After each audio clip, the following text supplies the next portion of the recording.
Welcome, one and all. What did I do? Welcome, one and all, to the Rant. I am Pugs Moran, live in the Kelly Moore Memorial Studios in the beautiful E-Gallery, Dallas's fantastic design district. We do this show every Monday through Friday at some point in the afternoon. I know it started out initially with the best of intentions. For the first year and a half or so, I think the show was called the High Noon Rant because high noon was the target. But then as we get busy and things change, and, you know, this is a love of the game play here. I don't get paid to do this, so we just do this when we can find the time. So I appreciate you indulging me yet again with another delayed show. As you can see, I had stuff going on today. I had a meeting. I had a nice lunch meeting that, I don't know. We'll see, right? We'll see. This is the RadioMisfits.com, Radio Misfits podcast platform for all your podcast needs. About to unveil a couple of new shows here from the production studios of Radio Misfits Dallas. Tell you all about that. What is this show? Well, it's an attempt to do talk radio the way that I think talk radio isn't done anymore. And that's just people talking, just people hanging out, people who sometimes are going to get sideways with each other, but it's not going to determine whether or not we consider them a good person or not. That's the joke of the past 15 years, that we have somehow, through our participating in a form of public discourse, community talk radio, we have somehow gotten to the point where we've devolved into a more tribal species than I think the initial idea was supposed to do. Community talk radio is supposed to be about all of us getting together and talking and realizing that, you know what? Yeah, there's some things that I don't like about that guy, but we all live in this community. We all are a part of this tribe. In talk radio, the thing that I've loved since the time I was a teenager, seemingly to me over the past 20 years, 25 years maybe, I don't know, it's just evolved into the opposite of that. Let's just get one kind of person. So this show is an attempt to do public discourse. Some might call it lifestyle talk. Some might call it, well, I call it good neighbor talk. That's what it used to be. The old WGN. Oh, the WGN. The way it used to be here in the old days of KLIF. Even in the old days of, dare I say, WBAP. Good neighbor community talk, lifestyle talk. You know why? Because the people you put on the air were just dudes that you just like to listen to. They just seem like, you know what, I kind of like that guy. And it wasn't, oh, he's one of them or one of those. We got to stop with that. So that's what this is. 3 years ago, I said, you know what? There is nobody in talk radio that is going to hire me because I'm not sitting here talking politics. I'm not a Washington, D.C. I'm not a Beltway wonk. I hate that stuff. And it's been used as a bludgeon to just separate us, Americans, in ways that are just so ugly. So what we do here is we all hang out. We got a chat room. We like the chat room. You people are cool. You people are all different, man. You people are all different. And yet every day for 3 years now, you hang out side by side in the chat room. We all figure this stuff out. We rarely have answers. This is not a place you come to for answers. It's a place you come to hang, to talk, maybe laugh a little bit, smile, learn a little something. Nah, probably not going to learn anything. Although there's some really smart people in the chat room, I'll tell you that. The show plays out in rant form, stream of consciousness rant form. That's me. What do they say? The necessity is the mother of invention. Well, we got no breaks. We got no advertisers. We take no money from sponsors. It's just me. I don't have a partner. I don't have anybody to, hey, let me lay this on you. I don't have that. It's just me, just you. So I perform a stream of consciousness, which is just all of the different things in my head trying to get their point of view out there. Sometimes I contradict myself. Oh yeah, I'm not officially schizophrenic. I'm other things, but I'm not schizophrenic. But I think there might be a touch of schizophrenia in there because sometimes I'll contradict myself in the next sentence. That's what a stream of consciousness is. It's designed to be entertaining and slightly informative. Maybe. I don't know how informative it is. 4 segments I perform. The whole show itself, about 2 hours. 4 segments. That's just so that I don't completely spin off the rails with a stream of consciousness. The first segment is a history segment. We go back, we look at this day, and I cherry pick some things from history, and we riff on it. Quarter 2, segment 2, that's birthdays. Who's having a birthday today? Do we like them? Hey, what did this guy do? I like that guy. Happy birthday. Oh, I don't like her. She can go kick rocks. That's what we do in the birthday segment. Same thing in quarter 3, which is the deads. This is where we take dead people who died on this very day. Historical figure. I mean, it's not just, trust me, your aunt ain't going to catch any strays, okay? I promise you. But, notable quotables, historical figures, that kind of thing. They died on this day. We're like, hey, what's up with this? Let's talk about that. Where'd they go when they died? Heaven or hell? Yeah, we stand in judgment in quarter 3. Quarter 4 is hot topics, current events, stuff we got to talk about. Now we got wildfires. I went to Kroger again yesterday. I told you yesterday about how I had the incident at Kroger where I was wearing reader glasses to do the boop, boop, boop, boop, the automated thing. And there was a black guy who worked there. He was tall, skinny, black gentleman wearing a blue Kroger shirt. And I looked over at him and I needed help. And I was like, you come over here. And I had my reader glasses on. So what happens when you have your reader glasses on in real life? Everything is blurry. You can't really see anything. I was using context clues that the blurry, tall, thin black gentleman in the blue shirt standing in that direction worked at Kroger, because that's where the guy who worked at Kroger, who also happens to be a tall, thin black gentleman, was standing seconds earlier, and now he's gone, and now it's another guy. He's coincidentally wearing a blue shirt, and I'm a racist because they all look alike to me. At least that's how I felt. That's how I felt. They didn't feel like that. They were cool. Everybody laughed. It was fun. We were fine. At first, though, the dude was like, man, I don't work here. Like, he was mad.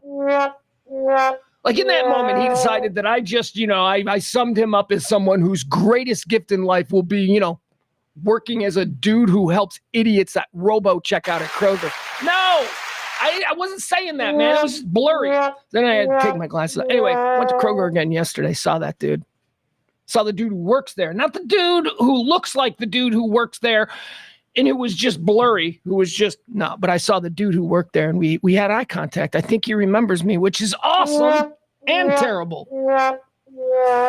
Because I don't want to be remembered as like the cracker who's probably a racist. I was just blind. Anyway, I went there yesterday. I go to Kroger every day. It's on the way home. I just stop in. I'm like, what do they got that's super cheap? I'd like to thank, who do we need to thank? Executive producer. That's right. This show, it needs to be said. This show runs on your tips, your gratuities. That's how we run it for 3 years. Love of the game, baby. You like what you hear. You want to encourage this kind of talk radio, non-divisive, non-political. You drop a little something. How do you do that? Well, you go to either the Venmo or the Cash App, and I'm going to show you how you do that right there. There you go. You drop it in there. See there? And if you're the big tipper of today's show, then you get to be the executive producer of tomorrow's show. See how that works? And we got one of those. It's Peter, of course. Thank you, Peter. Peter was the big tipper yesterday.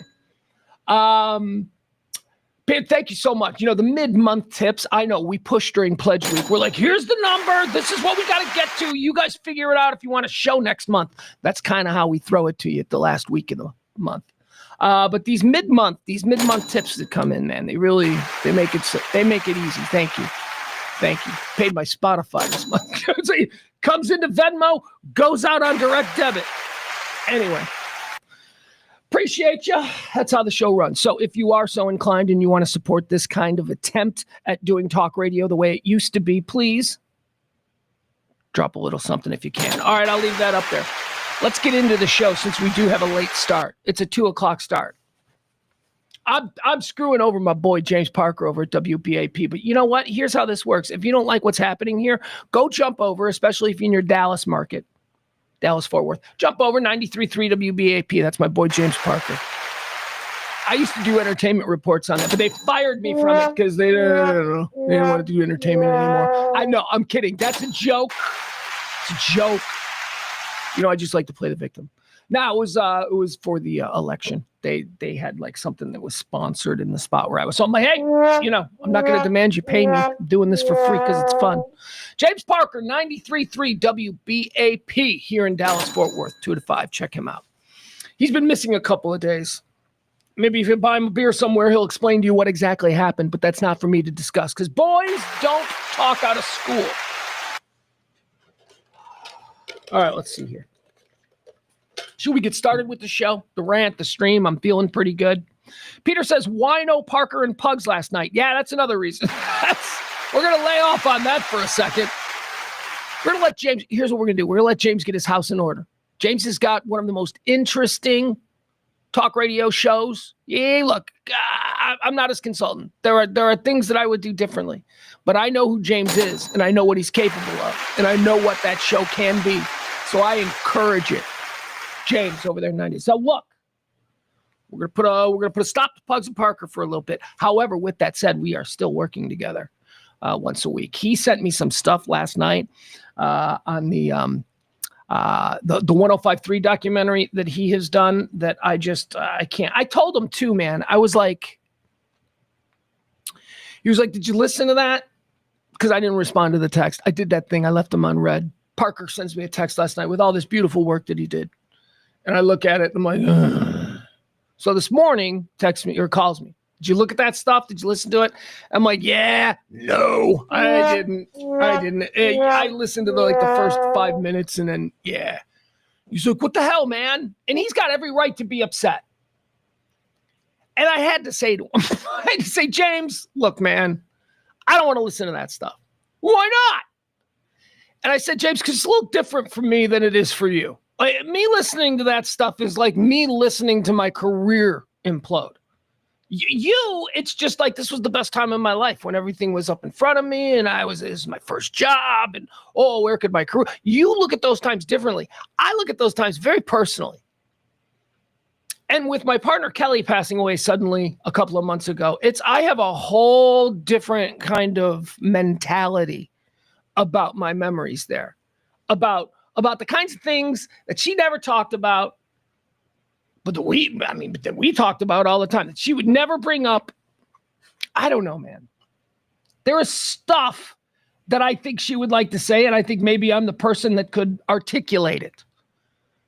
So I told James, I'm like, look, man, you're gonna have to give me some time to put this together. It's been 2 years, and I'm like, yeah, it has been 2 years. So it is time. So we are working on that. I'm getting over my, God. Because, for a lot of people, it's fun telling stories about Russ Martin. But me, I just, I want to kick him in the face. And he's dead, right? And I'm like, that's not a good place for me. It's like, yeah, you're still saying, you die. I don't have anything. And now that Kelly's dead, I have even less. It was like, I don't know why we were pretending one thing. Some of the other people, though, that we interviewed, Jagger and Jasmine and some, I don't want to actually go by name, but other people that we have interviewed for the 105.3 project have been more comfortable talking about their experiences. None good. None. Some actually, I think maybe one person had a good, I don't know, but almost everybody. I'll tell you the guy who is one of the best parts of this documentary, and he's always been a favorite of mine. He's always been somebody who people would think, based on where the lines were drawn at 105.3, that me and this guy wouldn't have any kind of a relationship. And because of the way that was, we don't have a close relationship and never did, but I've always admired him. I've always thought he was really good. And when we got him in the room to talk about 105.3, nobody delivered like Dan O'Malley did. Dan O'Malley was incredible. I mean, he was Russ Martin's right-hand guy.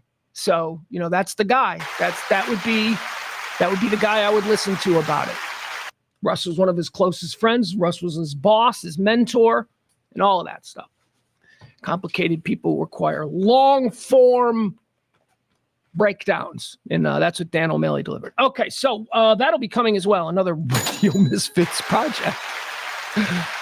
But no, James is doing it. And it's either going to happen with or without me. And I'd really like to be a part of it because although it started, the 105.3 documentary started as my idea, he has taken it. He has taken it and tweaked it and done all kinds of things. And it isn't my project anymore. It isn't my vision. But now it's a collective vision between the two of us. And okay, that's good. It's his story too. Peter says, y'all hooked me on the first night. I heard you on late night. Oh, good. Mondo, Mike, Chloe, Adam's just throwing out names. No, we didn't talk to Chloe. Hi, Leslie. Leslie's here in the chat room. Guys, we gotta do a bring a friend of the chat room week or something, because this fucking, what is going on? I know we're on at a different time, but it looks like none of our chat people are here. I need my chat people. I need my regulars. Say hello, make me feel good. All right, let's see. Let's get into the show, shall we? Let's do it. It is The Rant. I'm Pugs Moran. These are the Kelly Moore Memorial Studios in the E-Gallery in Dallas's Design District. Welcome to The Rant for the 23rd day of January, year of our Lord, 2025. Did you know the 23rd day of January is the 23rd day of January? You probably did know that. You didn't need me. 342 days remain until the end of the year. All right, folks, here we go. Let's get into, excuse me. Why is video storage open? Hold on, I'm having a problem with my page. And now I got an itch. Excuse me. All right, segment one. Antecedently on this day, folks.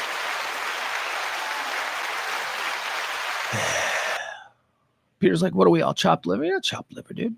You're not chopped liver. You dude that made my cool last sign back here. I hate that. Peter and his buddy made a sign, or Peter's buddy made a sign. Peter gave it to me. I don't know if you guys get to see it on camera. Can you see it? Sort of. See a corner of it. Anyway, you're not chopped liver. You're chopped steak. Hi, Goach in the chat room. Thank you for saying hi. Appreciate that. Antecedently on this day, year of our Lord, 1789, Georgetown College, the first Catholic university in these here United States, opens for business. Georgetown, all over the road. I don't know what the hell is going on with Georgetown. Smart? Are you a smart people school or are you a basketball school? Because for a period of time, you were both. Hoyas, the Georgetown Hoyas, all over the road, like I say. Their mascot is a bulldog. So I spent the better part of, 50-something years of my life thinking that a Hoya was a variety of bulldog. It is not. It is not. It makes no sense. The Georgetown Hoyas, the nickname. You know what that is? It's a nonsense word. It's a made-up word. It doesn't mean anything. It's not like a flower. Like sometimes you're like, no, that's the state flower of Maryland. No, it's not. It's nothing like that. Apparently in the early days of sports where audience would gather, like 1880s and stuff, a familiar chant from the audience was Hoya! Hoya! And that's what they used to shout at Georgetown athletic games. So it became their nickname. And then they went with, we need something to manifest the Hoya. And they went with a bulldog. Is that what they did? All right. Georgetown, good school. Born on this day in 1789. Born on this day. Actually, not born on this day. Elizabeth Blackwell on this day. She becomes the first doctor in America. First female doctor in America. Wonder if she had any patience. Isn't that weird? Like it's such a strange. It's one of these things that we can actually look back on and go, yeah. That is evolution. That is evolution of the species. Unless you're just truly awful. You know what I mean? I always talk about there's 15% on the right who are gone, who we just can't deal with anymore. And there's 15% on the left who are gone, we can't deal with anymore. If you're one of those people who still is like a female doctor, okay, you're in one of those camps. You know what? That's crazy people talk. You got a problem with a female doctor in 2025? How about a female pilot? A female pilot? Oh, geez. Yeah, my God. Anyway, on this day, we made our first female doctor, and it kind of stuck because others could do it too. It wasn't just like, oh, if she fails, no woman will ever be a doctor again. I imagine she was good. She had to be. On this day in 1941, okay, we got to talk about this. So my great list of American frauds, people who for some reason we all just let slide on the crap that they did, or they're just unnecessarily elevated into a position of promise that they certainly do not deserve. I often mention Elvis Presley, Bob Hope. Marilyn Monroe is another great example of one of the great American frauds. Then there are the ones who are still venerated in civilized circles. Although they have this thing that is just conveniently overlooked. People like that. Sam Cooke, talked about him yesterday. Sam Cooke. We talked about Anthony Anderson, who I don't understand. These great American frauds. Well, here, folks, in 1941, we've got another great American fraud. One of the worst pieces of garbage that this country ever elevated to the state of, let's carve him into a mountain, because that's what we did for this son of a bitch, even though history now shows us that he was a real garbage person. Ladies and gentlemen, it was on this day in 1941 that Charles Lindbergh testified before the United States Congress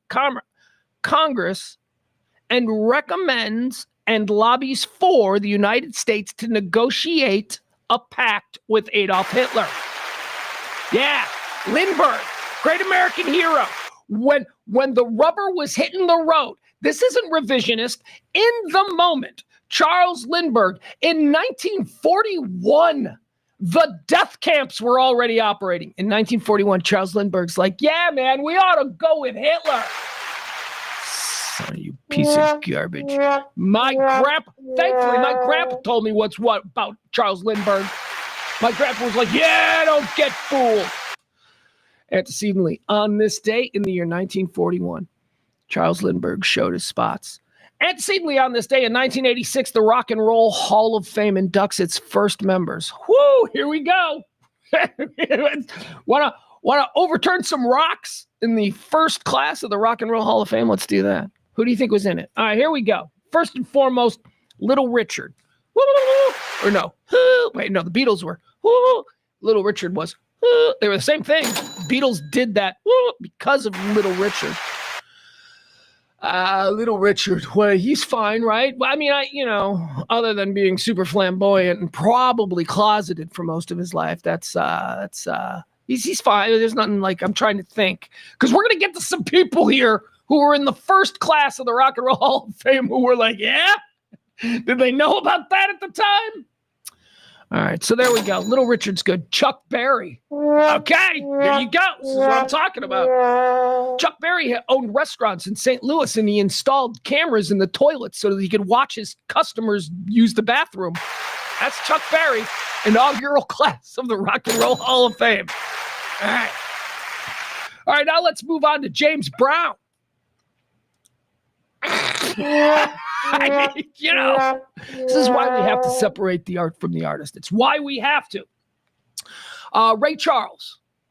Okay, now Ray Charles was a blind man. So most of us who are normal, we have some empathy and compassion for someone who had to live their life, with that limitation. Although I might argue that if you were born blind, was he born blind? Because that's the best kind of blind. And I don't mean to pretend like there's a best kind of blind, but the best kind of blind is to be born blind. You know what? And I'll tell you why I believe this. Here's why the best kind of blind is to be born blind. Because if you've never known what you're missing, you can't truly, be bummed out about it. A dude who goes blind at 40 is like one of the saddest things, because that guy knows what the color red is, right? But, if you're born that way, you don't. And it's a terrible thing. It's a handicap, of course. Nobody would want, but you want to be born blind. You want to never know. Here's why I feel this way. My father died when I was very young. Okay. So I didn't really have any opportunity to get to know my father. And people throughout my life, whenever they find out about this, like if they say like, oh, what did your dad do for a living? And I'll say, oh, my father passed away when I was very young. They immediately go to, oh, I'm so sorry. And for my entire life, I've been like, this is like undue valor. I should not undue sympathy or something. I'm like, I should not, you know what? Go tell my mom that. Go help my mom out because, I was lucky. I was lucky that I didn't know what I was missing. So my entire life, when other people would be like, didn't you miss growing up without a dad? And I'm like, honestly, I had my grandpa. And my mom was everything. So no, no, I really didn't. I didn't throw a football like a girl, right? I was able to like pick up sports. It wasn't like, so everything was fine. So that's why I say the best kind of blind is to be born blind. Same with deaf. You want to be born that way. You don't want to have to like, compare and contrast how your life was before that happened. So anyway, my point is this. despite the fact that we have compassion for Ray Charles, who may or may not have been born that way. Wasn't he kind of like into some shit though? Like, wasn't he like, even though he's blind? It's like when, it's like a guy in a wheelchair. A guy in a wheelchair can also be an asshole, right? It doesn't negate him from being a jerk of a person. I don't know. All I think is that I think Ray Charles was troubled. We're going to table this one. We are not going to put him in the category with Chuck Berry. Ray Charles, inaugural class of the Rock and Roll Hall of Fame. I might argue that he's not rock, but whatever. Now we got Sam Cooke. Sam Cooke. Yeah, talked about Sam Cooke yesterday. I think it was the anniversary of his death. Sam Cooke, inaugural member into the Rock and Roll Hall of Fame. Died young. What a shame. He was such an amazing man. Sam Cooke. Let's put statues of him in impoverished neighborhoods so that children can grow up and see what an amazing... Sam Cooke died. Again, I told you this yesterday. Sam Cooke died after drugging, kidnapping, and raping a cocktail waitress, I think she was, at some club. He dragged her back to a hotel. He did all those things to her. She escaped and ran out of the hotel. The woman that Sam Cooke raped and beat and drugged. She escaped and ran out of the hotel and ran down the street to a payphone, half naked, frantically called police. Sam Cooke comes running out of the room. He doesn't know where she went. He thinks that she ran to the office, the motel office. So Sam Cooke runs to the motel office and starts screaming at the lady behind the desk. Sam Cooke goes over the desk and begins assaulting that lady. Well, that lady had a gun, and she shot and killed the magical King of Soul. A moment of silence for the passing of Sam Cooke. No! Let's stop pretending he was anything. Could he sing? Yeah, he could sing. But let's stop acting like, because you know what? People should know. Who else? Sam Cooke. So he's garbage. Fat Domino. All right. I don't know. I don't know anything about Fats Domino. You know what I know about Fats? Wait a second. All I know about Fats Domino comes from Richie Cunningham from Happy Days. That's it. He used to sing I Found My Thrill on Blueberry Hill, and that's pretty much the extent of my knowledge on Fats Domino. There he is, though. Inaugural class of the Rock and Roll Hall of Fame, 1986. Let's see here. The Everly Brothers. Yeah, they're all right, right? I mean, I don't know anything about the Everly Brothers. Don and Phil Everly, they're okay. I don't think they, okay. I don't know I don't think they did anything, is my point. Buddy Holly. Now, this should have been, like, is there a first ballot? I guess this would be first ballot Hall of Fame. He is a first ballot Hall of Famer, Buddy Holly. Probably the most important single individual in the origin times of rock and roll was Buddy Holly. And Buddy Holly didn't overdose. Buddy Holly didn't we don't know what he would have gotten into if he had lived. How awesome would that be? Man, if Buddy Holly had lived, you know how cool he would have been in the 60s and 70s? Oh, he was a genius and he was cool. He was like an artsy fartsy, like New York guy who was from Lubbock, Texas. Like he had this anyway, Buddy Holly goes in. That's great. So far in the inaugural class, we've got Little Richard, who's fine. We got Chuck Berry, who's sketchy. We got James Brown, who's sketchy. We got Ray Charles, we're not sure about. We got Sam Cooke, who's sketchy. We got Fats Domino, who's okay. We got the Everly Brothers, who are okay. Buddy Holly, who's definitely okay. Jerry Lee Lewis, inaugural class. Dude married his first cousin, who was like 9. I might have that wrong. I think Jerry Lee Lewis married his 9-year-old cousin, and he is in the Rock and Roll Hall of Fame, first ballot. And of course, Presley. Yeah, Presley goes in. Where are the Beatles? How do you not put the Beatles in the first? Oh, I get it. Because you wanted to get the 50s guys out of the way. I understand that. That makes sense. All right, there you have it. The initial class of the Rock and Roll Hall of Fame inducted on this day in 1986. Let's do some birthdays. They claim it's their birthday. I don't know for sure. This is just published reports. Let's see. Who do we wish a happy birthday to? Look at this one. Here we go. Yeah, we'll do this. 1737, born on this day, John Hancock. John Hancock, American general and politician, the first governor of Massachusetts, and somebody whose signature there on the Declaration of Independence has stood the test of time. In fact, John Hancock is now slang for "give me your signature." Put your John Hancock right there. That's why. Here's the story. We're trying to figure out whether or not we think this is true or not. So the story goes, and you can see John Hancock's signature here. Okay. It's very prominent, very big. The story goes that John Hancock was such a patriot, he wanted to make sure the king read his name. Defiant, heroic, proud, John Hancock. So that's what they say. However, there is another story that is based in fact. That's conjecture. That's, whether he's a hero. He wanted the king to know. Maybe. But also there is the fact that he was the first person to sign it. And this is birthday math. This is birthday card math. Have you ever had a birthday card at work and you're the first person to sign it? Man, that's a lot of pressure. You got to make sure that you sign your signature in a way that the others who come next are also going to, you don't want to take up too much room.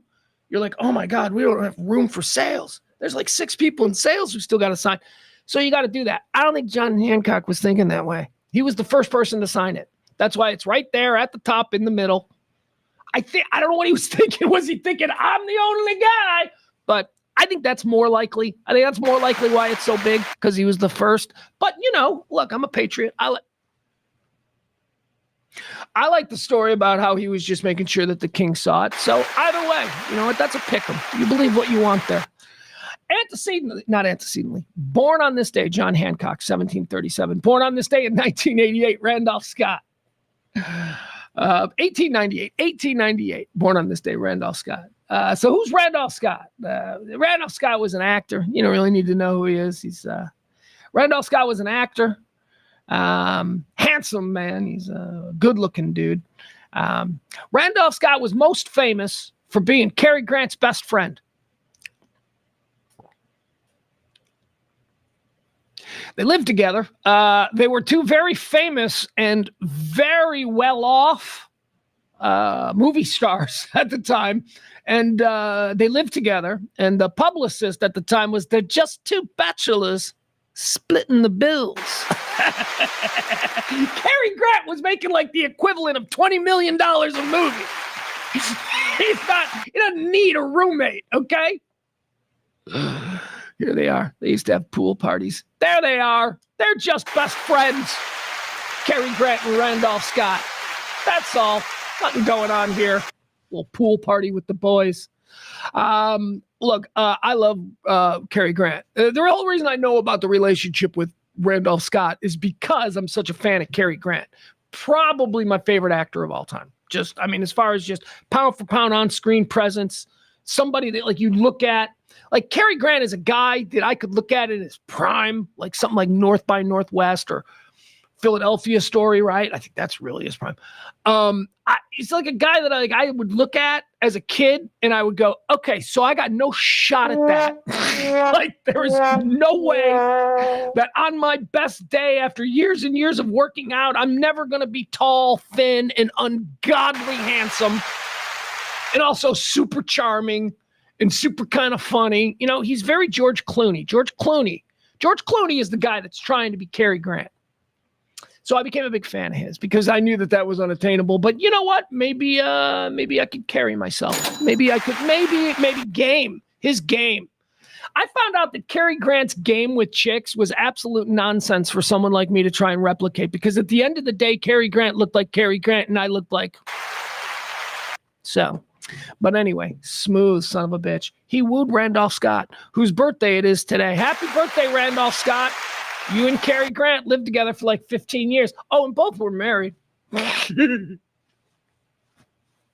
me tell you about Cary Grant. Here's what I think the deal is with Cary Grant. And it's similar to something that I've heard ascribed to John Lennon when John Lennon ditched everything and ran off with Yoko. Okay. So I don't know if Cary Grant's gay. Doesn't really affect my admiration and love for his work one way or the other. Doesn't. But here's what I think Cary Grant was. I think Cary Grant was just a dude who could get anything he wanted sexually. Cary Grant was just like everybody wanted to sleep with Cary Grant. And I think after a dude just like runs through all the chicks they could possibly dream of, I don't know. I think maybe Cary Grant, I mean, he was a theater guy, so he was open, so I don't know. I think that's what's up. Same was always said about John Lennon. People wondered, why would John Lennon could have been with any important woman in the world, any beautiful woman. Why would John Lennon run off with Yoko Ono? She's not even pretty, they used to say. Comfortably. Oh, she's ugly, they'd say. Not true, but, that's what they said. People were cruel. Well, the answer from John Lennon, or not from John Lennon, but about John Lennon is that he could get anybody he wanted. And he spent like years with everybody that he wanted. And by the time he was aging and by the time he like wanted to settle down, which I guess you could say he was in his early 30s when he met Yoko, he was attracted to something other than hotness. Like regular people, I think regular dudes, we're attracted to hotness first. Hot, I'm into it. But when that's not an option, when all of your options are hot, when every hot option is like there for the taking, maybe you start going, I want somebody who's going to blow my mind. And that's what she did. She blew his mind. And then probably something else to seal the deal. But anyway, there you have it. Randolph Scott, born on this day in 1898. Him and Cary Grant were roommates. Born on this day in 1919, a shout out to one of the greats, Ernie Kovacs, genius television innovator. Ernie Kovacs, born on this day in 1919. Born on this day in 1950, MacGyver. Richard Dean Anderson. MacGyver. Never watched MacGyver. I should have. MacGyver was right in my wheelhouse. Like I was a dumb teenage boy when MacGyver was on, and dumb teenage boys were kind of the target for it. I didn't watch MacGyver. And I think I didn't watch MacGyver. I'm not sure about this. I don't know how the math lines up, right? But I'm pretty sure my problem with MacGyver was that it meant that Hardcastle and McCormick was canceled. I think that was it. I think I never watched MacGyver because one, I'm like, that's stupid. And two, I was like, but what about Hardcastle and McCormick? Which was one of my favorite shows. I don't even know what was going on with that show. Do you remember that show? It was like some dude who drove a race car on the street and a judge who fixed his parking tickets. Is that what Hardcastle and McCormick was? I don't know. I'd love to watch an episode of that. Hey, that's a good podcast. Is that a good podcast? We get together and we watch an old episode of a show that we liked when we were a kid that we haven't seen in 40 years and then break it down? Probably not. Probably another terrible podcast idea that will only serve to put my friends deeper in debt and us with absolutely nothing to show for it. Born on this day in 1950, MacGyver. Richard Dean Anderson. Born on this day in 1951, Sully Sullenberger. Born on this day. Chesley. His name is Chesley. Ugh. What was Chesley? What? It's easy for us to go, oh, well, Chesley is just a traditional old name from the 80s. I don't think Chesley was ever a name. I don't think anybody ever named their kid Chesley until this dude came along. And I'm glad he did. Sully Sullenberg. He landed that plane on the Hudson. Remember, birds got sucked up and anyway. Born on this day in 1951, Chesley Sullenberger. Born on this day in 1953, Robin Zander, one of the great lead vocalists in the history of rock and roll. Put him up against absolutely anybody. Robin Zander of Cheap Trick, great vocalist. Great, beautiful vocalist who not only has range, but as we say in the quarterback world, he's got incredible touch. He doesn't only have range. He doesn't just have a cannon. He's got freaking touch. Robin Zander, terrific singer. Born on this day in 1953. Enjoy his work with Cheap Trick, if you will. Born on this day in 1964, Mariska Hargitay. She's from CSI. She's the daughter of Jane Mansfield and Mickey Hargitay. Jane Mansfield, do you guys know who that is? Some do, some don't. Jane Mansfield was the Kirkwood Brands version of Marilyn Monroe in the 1960s. Jane Mansfield looked like Marilyn Monroe, dressed like Marilyn Monroe, did movies that Marilyn Monroe turned down. That was Jane Mansfield. That's Mariska Hargitay's mom. I'll also add this. Jane Mansfield, way hotter than Marilyn Monroe. Back to my thing about American frauds, great American frauds. Marilyn Monroe is a great American fraud. She slept her way to the top. Famous for blowing everybody, man. Everybody. She was in a look.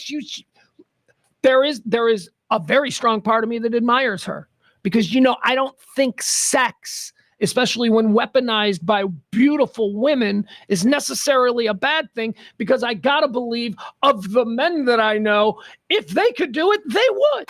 So this idea that we somehow denigrate women who are desperate and in a bad relationship, as Norma Jean Baker, right? Wasn't that her name? As she was, to go, you know what? I'm just going to slut it up, go to Hollywood, blow everybody and see how that works out, because being married to this older man who's been beating the shit out of me for 10 years, I don't, So that's what she did. So judge her, but know the story. But it is why she became famous. She became famous because she blew everybody. Marilyn Monroe. Jane Mansfield. She was better looking. Jane Mansfield was way prettier. Go ahead, side by side. Fine. I'll do it side by side. We'll do it. You people. I swear to God. Like, I'm not in the middle of a show. I got to do this now. Hold on. Let's see. How do you spell Marilyn Monroe? I do not know how to spell Marilyn. There we go. Marilyn Monroe. Jane Mansfield. There you go. Were they friends? Well, that's nice. That's nice if they were friends. All right, let's see these two. All right. All right, here we go. All right, this is Mariska Hargitay, our birthday girl. This is her mom, Jane Mansfield. I bet you all know who Marilyn Monroe is because she blew everybody. Which is which? Oh, Jane Mansfield on the right. Here you go, Jane Mansfield. Prettier than this. Not even great. Well, I guess it's unfair because are they wearing the same dress? All right, let's see. The good old days of Hollywood when you could just take hot chicks and go, hey, you guys switch clothes. And then spin around for me, darling. I don't know who this is. Oh, yeah, okay, so here's Marilyn, right? This is kind of Hollywood of the time. Here's Marilyn, right? She's getting all the attention. And here's Jane. I'm hotter. And my daughter's going to be on CSI for 15 years. Yeah, I'm sorry. I think Jane Mansfield is prettier than Marilyn Monroe. Although, if I'm being honest, that's probably the best picture of Marilyn Monroe that I have ever seen. She looks the prettiest there. Well, there they are. Who's the other one? All right, so there's Marilyn. Is that Marilyn on the right and Jane Mansfield on the left? There you go, side by side. I don't know. I like Mansfield. I'm sorry. I think Marilyn is overrated, but there you go. Marilyn might be a better actress, because that's the thing about Marilyn. I think Marilyn Monroe was a good actress. I think that I think she was an underappreciated and undervalued actress, but I think that the roles that she played, pretty iconic, man. I mean, you can argue that, she's just being herself. Well, whatever. Some like it hot is pretty iconic. I'm just saying. All right, let's keep going here. Birthday time. Happy birthday, Mariska Hargitay. Congratulations. I just said your mom was better looking than Marilyn Monroe. Oh, also, this is probably burying the lead here. This is terrible. She got her head cut off. Jane Mansfield died in a car accident. Mariska Hargitay's parents, Mickey Hargitay, who was a bodybuilder. Imagine Arnold Schwarzenegger in 1960. That's who Mariska Hargitay's father is, Mickey Hargitay.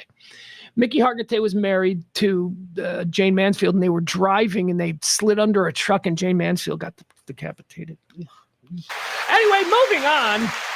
Happy birthday, Mariska Hargitay, born on this day in 1964. Born on this day in 1974, Tiffany Thiessen. What happened to the Amber? What? Wasn't her name Tiffany Amber Thiessen, and now apparently it's just Tiffany Thiessen? Are these two different people? Did I just, because a lot of girls back then in the 90s had like prominent middle names, Sarah Michelle Gellar, Sarah Jessica, did I just Is that not a thing? Tiffany Amber Thiessen, right? Anyway, born on this day in 1974. Wonder what she's looking like. Oh, don't do that. Don't objectify women. It's creepy. It's not creepy. She's in my dating age group. She's fine. She's Gen X. And that's going to be it for birthdays. Because no millennials contributed anything yet. Other than, a couple of football players and stuff. Let's do the deads. Quarter 3. These are the people who died.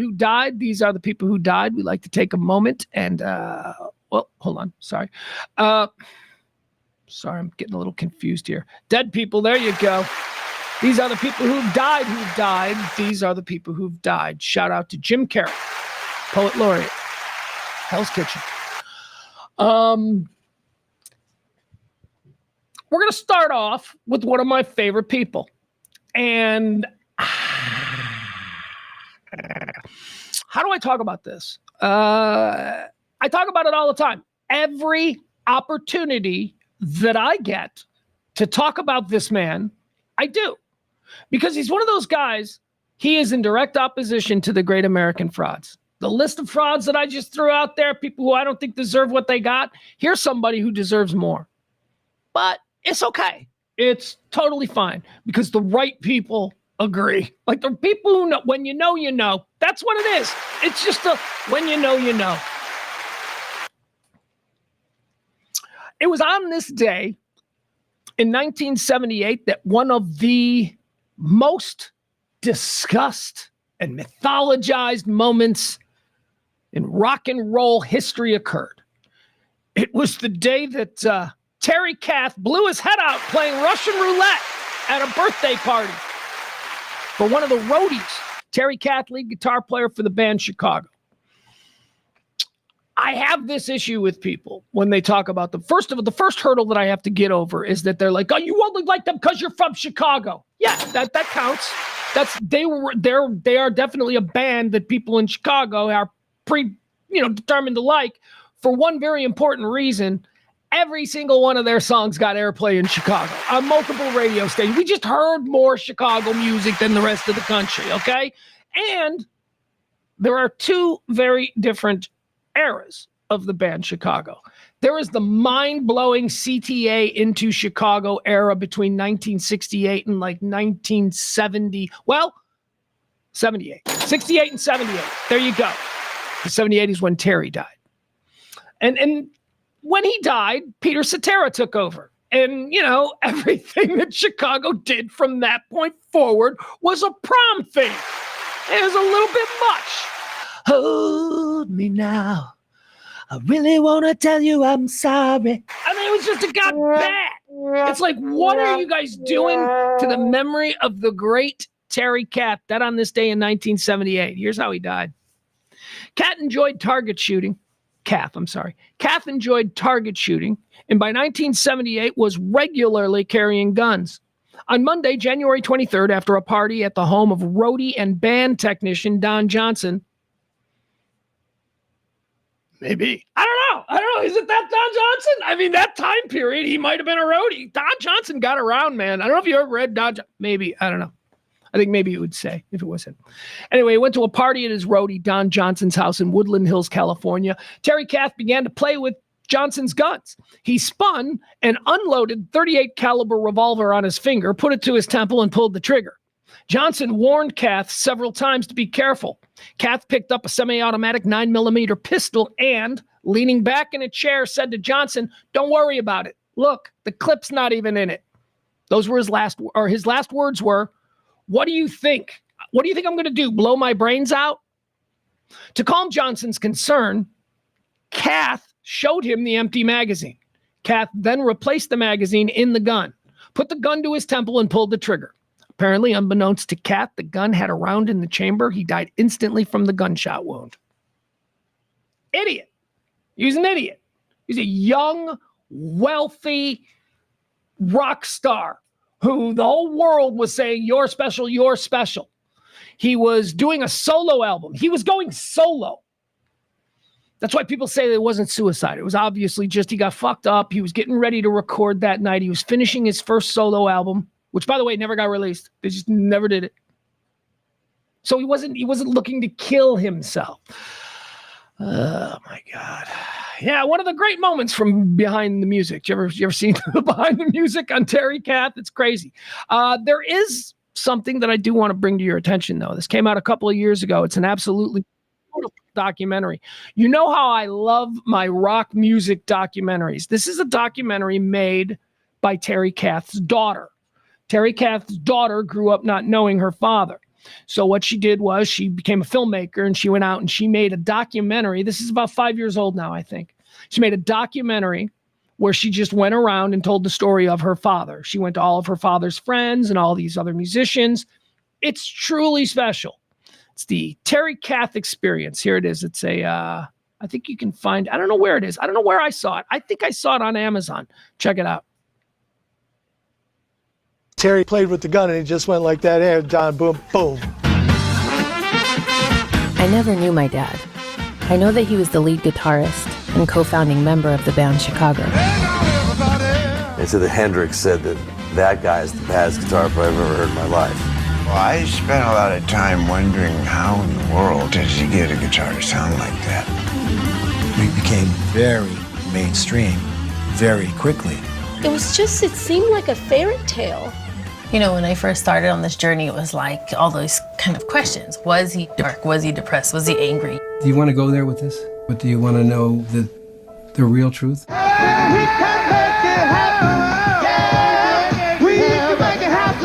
Deep down in my heart, I know the way he died was an accident because he was starting a solo album that night. We were young and we were on top of the world. Well, he's here with us now. Yeah, he is. Thank you, Great Spirit.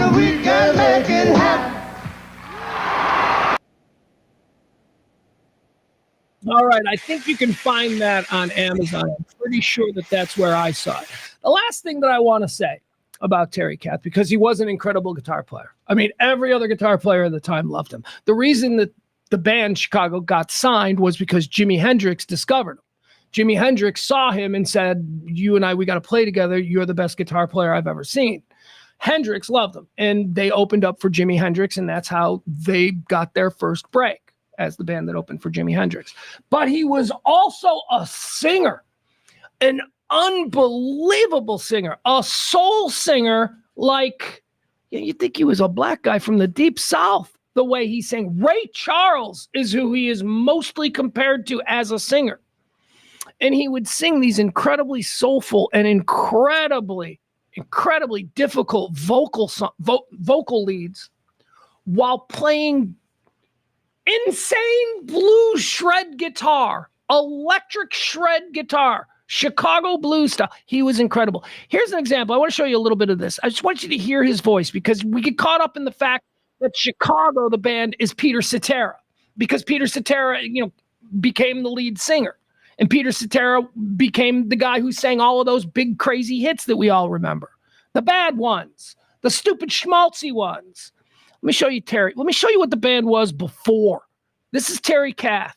This is one of the great blues singers, one of the great soul singers, on top of being just an absolutely undisputed heavyweight in the world of guitar players.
All right, there you go.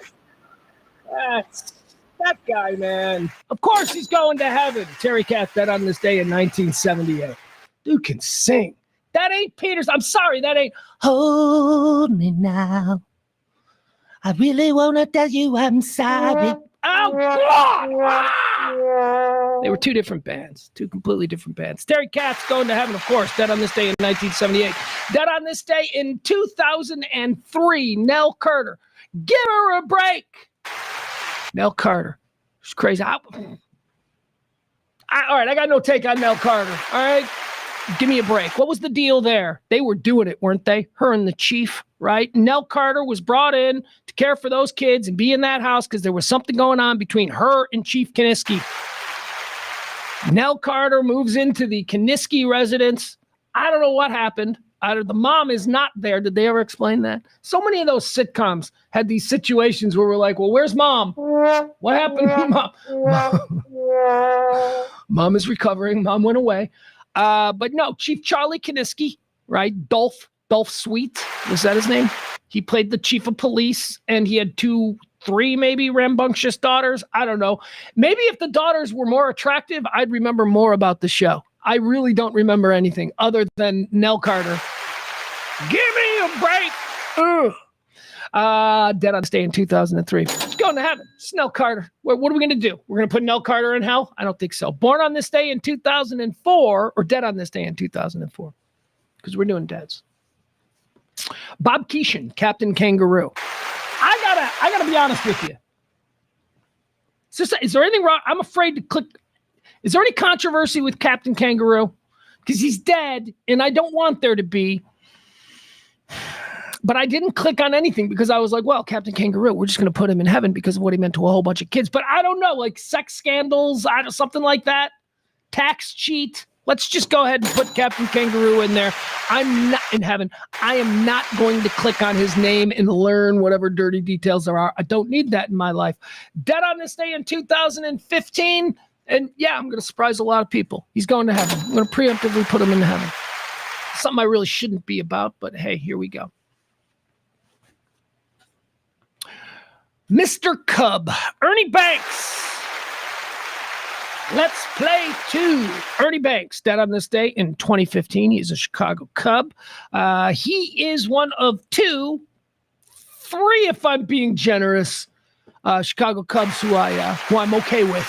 Ernie Banks, the great Ernie Banks. I mean, it's undeniable. So I'm okay with Ernie Banks. I'm also okay with Mark Grace. I like Mark Grace a lot, but that's because I've had a beer with him, so different. But yeah, it's Mark Grace and it's Ernie Banks. That's pretty much it. And probably Ryan Sandberg, because respect. I don't know. But that's it. All the other Cubs can go kick rocks. By the way, did you hear? I'm happy that I am not the only person who feels this way.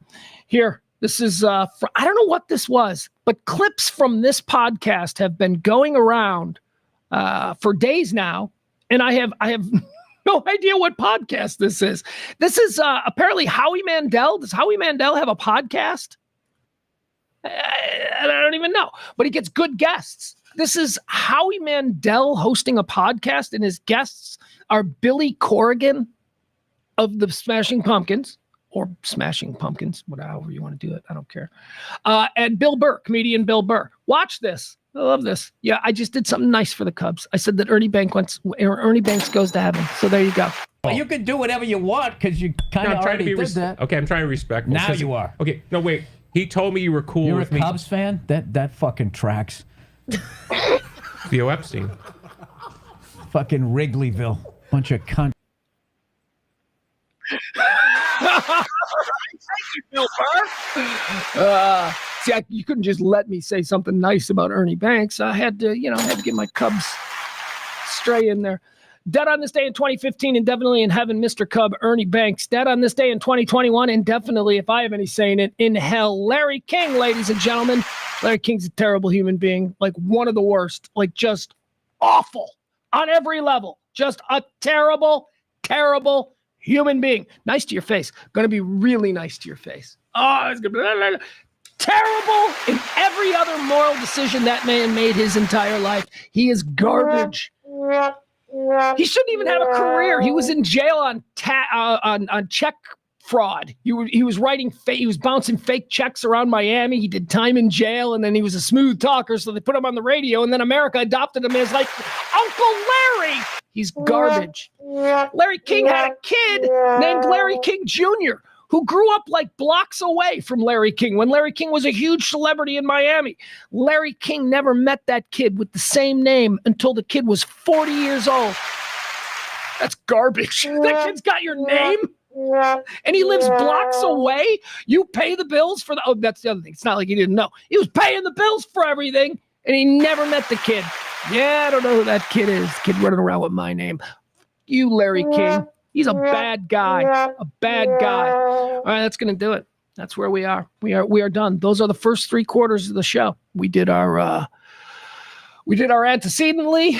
That's history. We did our birthdays and we did our deads. I'd also like to remind you that today we do have an executive producer. He's no stranger to the position. It's Peter. Peter's the executive producer of today's show because he was the big tipper yesterday. He dropped a little something. The rare middle of the month tip that helps us get through. Thank you so much, Peter. If you want to be tomorrow's executive producer, all you got to do, tip the show. That's what I'd say. At this point, just tip the show because it's not even a contest right now. If you want to do that, you can drop a little something in the Venmo or in the Cash App. Again, I say I do this show like I'm your bartender, your car valet, whatever. You don't have to, but if you appreciate it, you drop a little something. Thank you so much. All right. Quarter 4, let's get into all the things that are happening in the world today. Now, I have to say something because you may have noticed the last 3, 4, since probably last week, shows have been a little different. I'm not exactly talking about the big things everybody's screaming. I'm sorry, I'm just not. No interest in pardon talk. No interest in executive order talk. No interest in Melania's hat. All right? I'm not going to do that.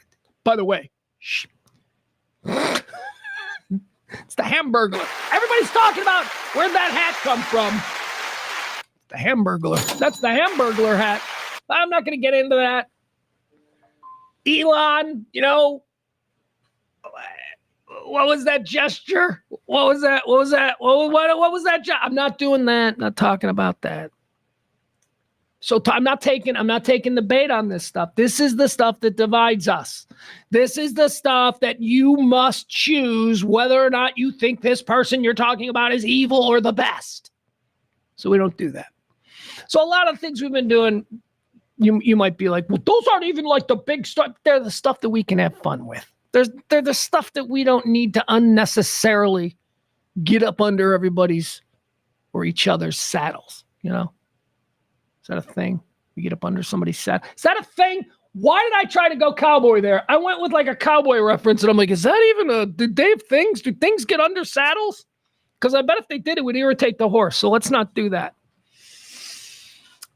Let's talk about what the world is talking about. Other than the things the world is talking about. How about the fires, man? I'm telling you, is one of these deals, these damn fires, California, man, it's not going away. We've just stopped talking about it. We've just stopped obsessing on it. We got a new fire that's as big as the other ones. Actually, there's 3 primary fires still burning in Southern California. You've got the Palisades fire. Yeah, that one's still going. That's the one that's still going. Can't put it out. Don't know why. Can't put it out. I mean, there's an ocean right there. It just seems like we should have invented something. I'm sitting here, I'm watching them treat for the 3rd week straight now. They're trying to battle the Palisades fire, doing the airdrops of water, which is inspiring. It's cool, very alpha, very, ooh, yeah, fire bad, water, kill fire, right? That's ooh. And then you got some of these pilots, and you just know because of what we imagine pilots to be because of movies and stuff. They're out there doing tricks. They're just flying these helicopters. It's just awesome. It's a video game. Looks very cool. But why haven't we invented something how big, what is the biggest thing we can build that can fly. Like, is a battleship, can we build a battleship that can fly? You know what I mean? Like, because here's what I'm imagining. In all of the alien movies where they come down here, they've got these ships that are like the size of states. You know, these ships just kind of, I'm thinking if that's possible, we should probably maybe install a shower system on that, and we might be able to stop this. Vote for me next time. I got the big ideas. I fully recognize that that's probably not feasible in 2025, but look, you got a big body of water and you got shit that is on fire right next to the big body of water. I just think that man's ingenuity should have come up with a way. Can you artificially create, can't do that. I was going to say, can you artificially create a tidal wave? And then just have like the tidal waves? But then also the tidal waves will probably do more and more instantaneous damage to structures than the fire would. Tidal wave would just smash everything. That's how we should respond. Tell me that's not American. Fire? Really? Have a tidal wave. Fight fire with a tidal wave. Anyway, well, let me show you where the maps are, where the fires are burning. Here we go. The new fire. So we got the Palisades fire and the Eaton fire. Okay, those are the ones that have been burning for the last couple of weeks, I should say. The new one is the Hughes fire. The Hughes fire. Where are we at? There we go. The Hughes fire is up near Valencia. It's a little bit farther out. And another one of the, let's see. San Francisco, we're too far north. Here we go. Let's get down into the fire area here. Yeah, okay. Let's get in here. Let's see. There. Okay, so, there we go. Oh my God, we've got another one? We've got another one. What is this? Okay, so here we've got 4 fires now. We've got the Eaton fire. We knew about that one. We've got this here. Is this the Palisades? I think this is the Palisades fire. Yes. Okay, so here's the Palisades fire. Oh, all right, I don't want that. Let me redo it. Hold on. Sorry, guys. Try and figure out what this new one is. What? All right, here we go. So let's see. All right, Palisades fire has been going. Eaton fire has been going. Eaton fire is the one that's wreaking all the havoc in Altadena and Pasadena. Palisades fire is where you're hearing all of the story about the destruction near Malibu and the Pacific Palisades. Now we've got a new one, okay? The new one that broke out, where is it? Last night, that is really big, is up here, okay? This is up here near Ventura. This is the Hughes fire. This thing is not immediately threatening any homes, but it's like in this area. So all of the homes are down here and it's burning up along the mountain. It's really a spectacular. They're all spectacular. And is spectacular even the proper word to be using? I don't know. Awe-inspiring, knee quaking, right? You're like, holy shit, Mother Nature means business. So this is the new one. Let's see, how is the Hughes fire going right now? Let's see. Impacted areas are approximate and provide for informational purposes. Let's see here. Evacuations. So evacuations are in effect. Boy. All right. All right. So the Hughes fire is what I was watching last night. And that's in this area, Santa Clarita. Again, not to be confused with the Palisades fire, which is down here near Malibu. Or the Eaton fire, which is there where the Rose Bowl is, okay? So those are the 3. What is this? What is this Laguna fire? Now we got a story here. What is going on with this? Evacuation map. Let's see here. So they're evacuating somewhere because of this Laguna fire. Hold on. 2 evacuation notices. The Hughes fire is now consuming 10,170. Look, I don't know what any of this means. And we've got 4. After sort of the last few days of being kind of quiet on all the wildfire stuff, we've now got 4 major wildfires continuing to burn there in Southern California. The Laguna fire and the Hughes fire are the 2 new ones, but we still have problems with the Palisades fire and the Eaton fire. What is this? What do we have here?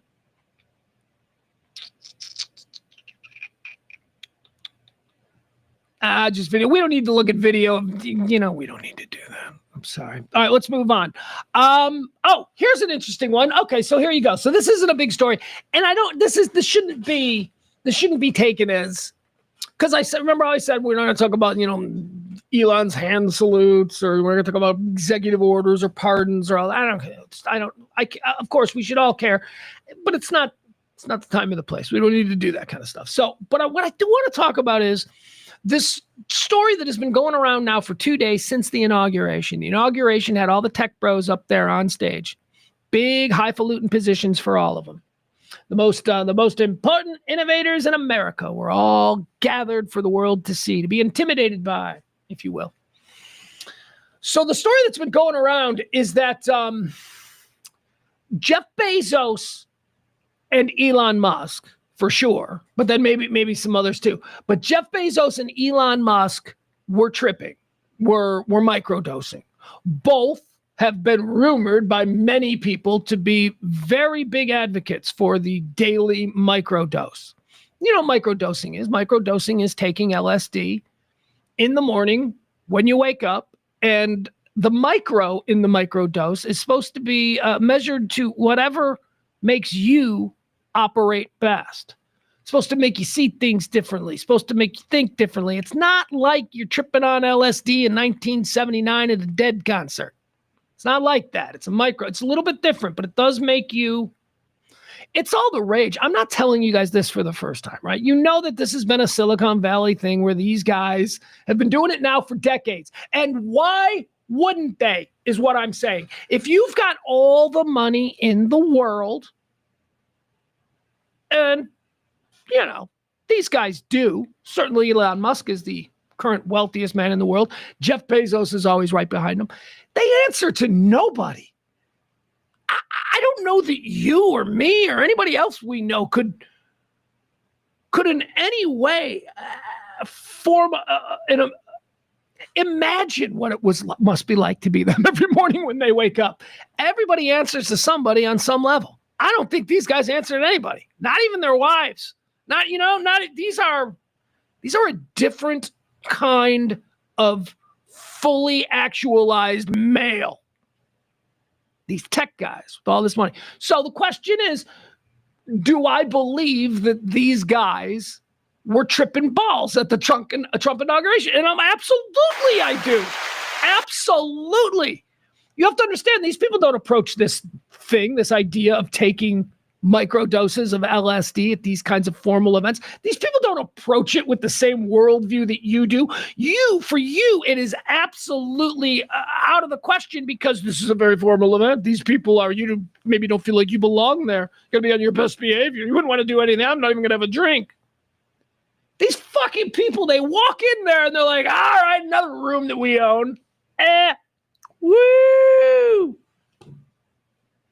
So if the question is, do I believe that these guys are dosing? Yeah, I think that I've seen Elon dosed up many times, like almost all the time. Bezos, no. Bezos, not so much. Like we don't see him as much. He doesn't put himself out there. But yes, I absolutely think that, Bezos and Musk were tripping. So let me show you something. Here are some of the reasons that people think this is true. This is, maybe it's unfair. Some people are saying, no, Elon's not tripping. He just has autism. He's bored. And this is how people with autism, behave in these situations. And that might be true. But this is also how people who are tripping behave. Okay, here you go. Here's Elon Musk. Evidence 1. Example 1, Your Honor. Which is one of the things he said he was going to do, creating a new department. All right, nobody else is doing this. And I guess you could say, what? That's totally normal. Maybe he's just uncomfortable. And I do think that there is credence to the people who say, no, this is he's an autistic guy who is bored. This is no, he's tripping balls. Let's go. One of the things he said he was going to do, creating a new department. Look at his eyes. Come on, man. And this isn't AI either. This is real. This isn't AI. This is literally how he was tripping balls. How much of it that he's laid out today can he actually do? 2016, which is actually an interestingly... He just stared. I wish I could see his pupils. I wish I could see how dilated his pupils were. Anyway, so there's that. And then there's this one. This one shows Bezos and Elon. This one's kind of more of a joke. This is more like, I think the meme somebody put out, and they're absolutely suggesting in this like a viral video. They're absolutely suggesting in this one that these guys are tripping balls. I think they absolutely are, but here you go. Here's an example. This is both Bezos and Musk tripping balls. I took the drugs and the drugs are working. And the drugs are working. I took the drugs and the drugs are working. Took the drugs are working. And the drugs are working. And the drugs are working. I took the drugs and the drugs are working. Guys, I'm sorry. Are you alarmed by it? I'm not. I think we've got checks and balances in place. These guys might have a whole bunch of influence, but why is it altogether a terrible idea that the people who have influence now might be these guys who are, what do they call them? What do they call it? Psychonauts? Yeah. We got a couple of psychonauts. Guys who go and travel to other places by expanding their mind. Hey, I'm not afraid of it. I'm not afraid of it. Anyway. So if you're asking me once again, Pugs, do you believe that these guys would do that? I mean, my God, could you imagine how inappropriate that is? Not for these guys. It's not inappropriate for them. They make the rules everywhere they go. If they want to be tripping balls, they'll be tripping balls. And again, it's microdosing. And it's not like a couple of teenagers going to a concert trying something for the first time. Understand that it's been rumored that these people do this every day, which I think must be a lot. I don't know how. But there you have it. Anyway, people are freaking out about that. Not me, though. I don't think we have a problem with that at all. All right, let's go local. Let's talk about something that's going on local here up in Carrollton. Did you see this story? This was on, was this WFAA? I think it's coming to us from FAA. Here, check this out. So this is going on. Is it? I want to make sure I give proper credit. Yeah, it's WFAA. All right, so let's watch this. We're going to watch this news story. We're going to talk about it.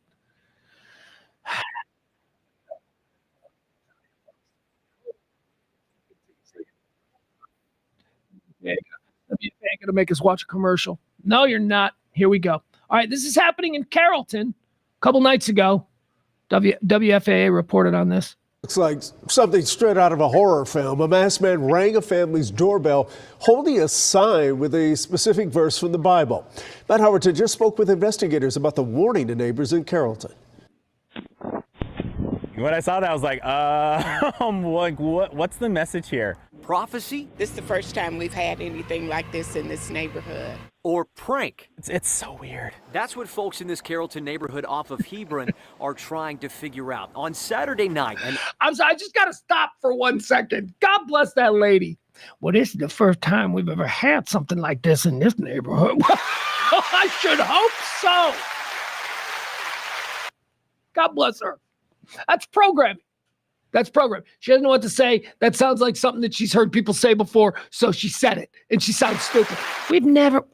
I just don't think we've ever seen. I love Unknown her. man approached a family's doorstep wearing a satanic mask, holding a sign that reads, Revelation. We've had anything like this in this neighborhood. Or prank. It's so weird. That's what folks in this Carrollton neighborhood off of Hebron are trying to figure out. On Saturday night, an unknown man approached a family's doorstep wearing a satanic mask, holding a sign that reads Revelation 20, verses 1 through 15. Passages that depict the apocalypse in Christianity and eternal judgment. Followers ascend to heaven, the condemned thrown into a lake of fire. Heavy stuff. I was a little rattled that night, I will say that. The footage shared to Nextdoor, where neighbor Scott Guerin watched it. That's the kind of stuff you would, see at Halloween, but it's got to be scary. And so did Gloria Johns. The man not just approaching the family's front door, he walked behind their home and stood in front of a driveway camera too. We spoke to the homeowners who captured this footage. They filed a police report, but understandably so, they didn't want to do an interview with us because they are on edge. They've lived here for decades, don't know who this person is or what their message means. Carrollton police telling me they're not aware so far of this person being on anyone else's doorbell cameras. and that this person hasn't committed a crime. For them to be considered trespassing, they have to bypass a barrier like a fence, ignore verbal warnings, or stay on the property after being. All right, let me just, as we look at this guy. Holy shit. This is totally legal. This is totally legal what this guy is doing. Okay. Isn't this guy also incredibly ballsy? This is Texas. This is Carrollton, Texas. This dude shows up on your doorstep holding this sign, wearing that mask. Yeah, I'm just saying. You are really... Some of these people might be super Christian and super weird, like the devil's at my doorstep, and they're a Texan with their Second Amendment right. So they just kill this guy. What is going on here? Is this guy trying to get killed? This is super dangerous. It worked out well for him. I mean, he just walked away. And now people in Carrollton are like, what? But how did this guy not get killed in Texas, knocking on people's doors? Teenagers get killed in other parts of the country when they're trying to find a keg party and they pull into the wrong driveway. That's normal. This dude just disappears into the night. Told to leave. Nonetheless, they're monitoring the situation to ensure public safety. A spokesperson saying, "We encourage residents to remain vigilant and report any suspicious activity to police." We do mostly know each other, and they're all very nice, so yeah. After spotting a stranger like this. What the? Okay, vigilant. Yeah, we'll remain vigilant. You know what? We're very good at this point at being vigilant. Look at this. What is going on here, man? This ain't normal. How do you not? He must know the house he's knocking on. Because I got to tell you, I've lived in houses with dudes like when I was a kid, but then again, this wasn't really.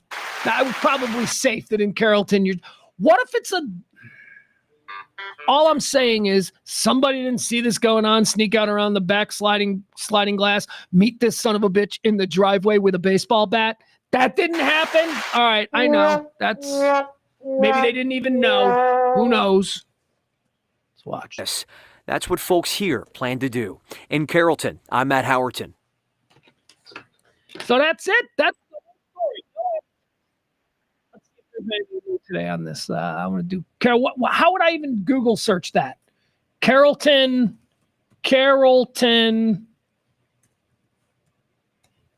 Texas. Goat head guy.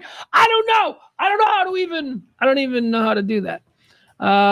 Okay, the most recent thing we seem to have here is from 20 hours ago. Carrollton police say red goat masker holding by, or what are they saying?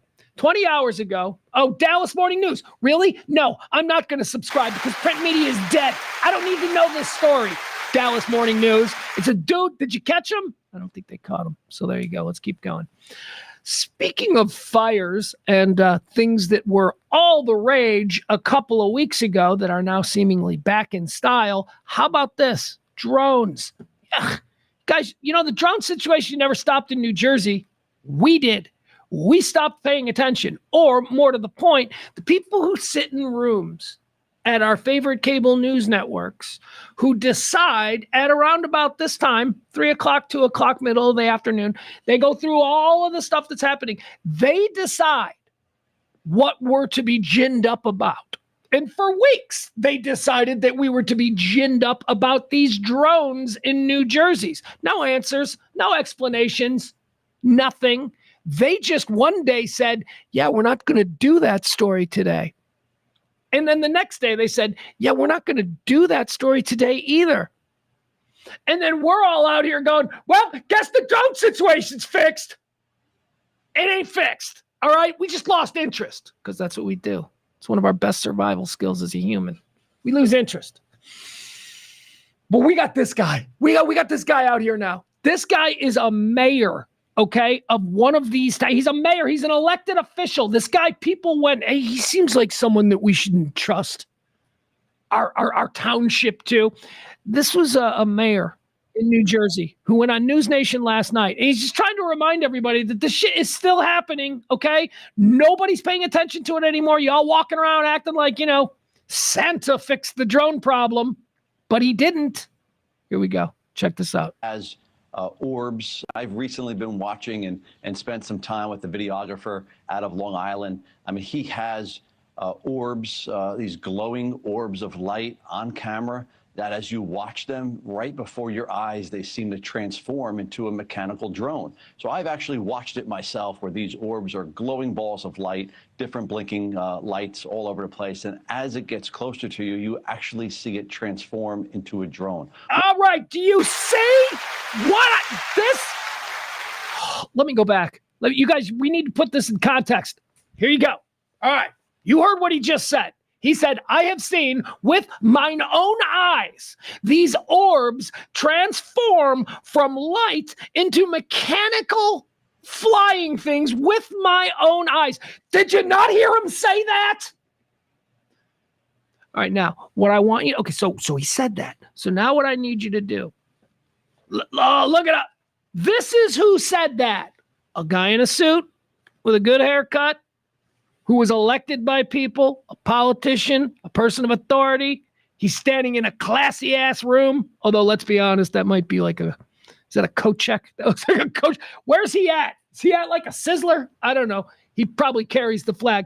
The flag looks good. He's in a suit. He looks official, is what I'm saying. He looks like the kind of person we should be listening to.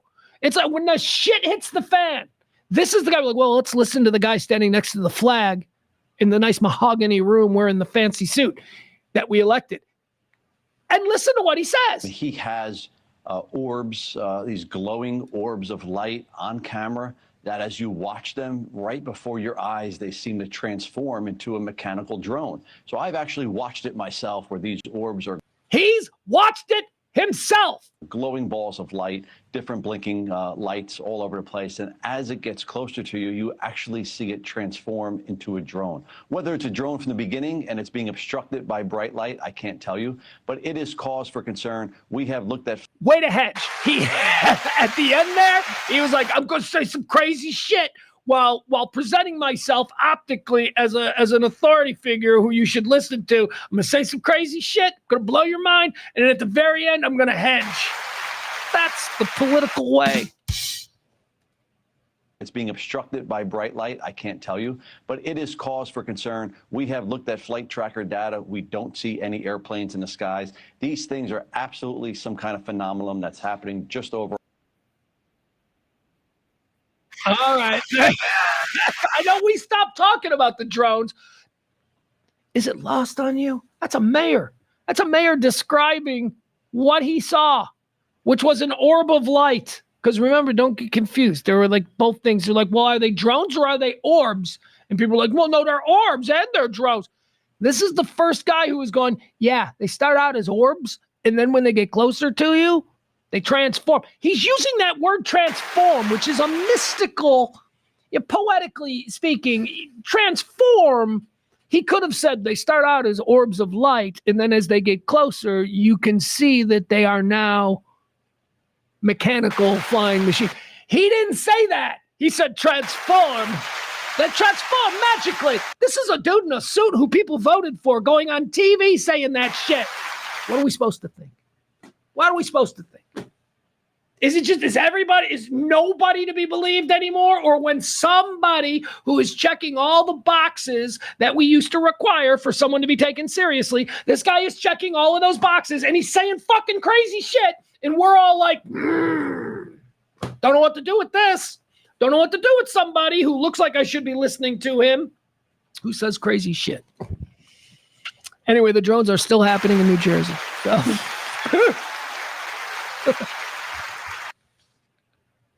And now, Milan, I got so many questions, so many things. I'm getting tired of this, guys.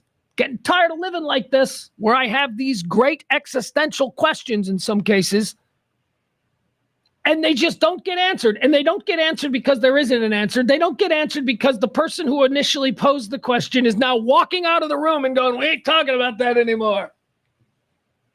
I still got to know what happened with that Malaysian jet. And ain't nobody telling me nothing. What happened? Well, it went bye-bye.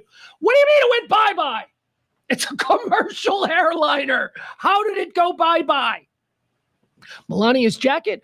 Remember Melania's jacket? She was something written on the back of it. It was a very provocative statement on the back of Melania's jacket. And I was like, I got to know what that was. Somebody got to ask her about that. Nope. Never got an answer on that. Never got an answer. So let's just add the drones to the things that are just never going to be answered. They're just going to be like, yeah, that happened. Yeah. So what did you guys, the government, what side did you guys ever come down on? Did you ever have an explanation for that? You guys as the government? They're like, yeah. Okay. Can you share? They were drones. No, okay, drones. But what? I mean, people were talking about, and then they just move on. They just never going to tell us. That sucks. All right. What else do we have here? The drones are happening. The Oscars came out. Let's do that. We can do an Oscar segment, but let's see. Is there anything interesting? Anybody interesting get nominated?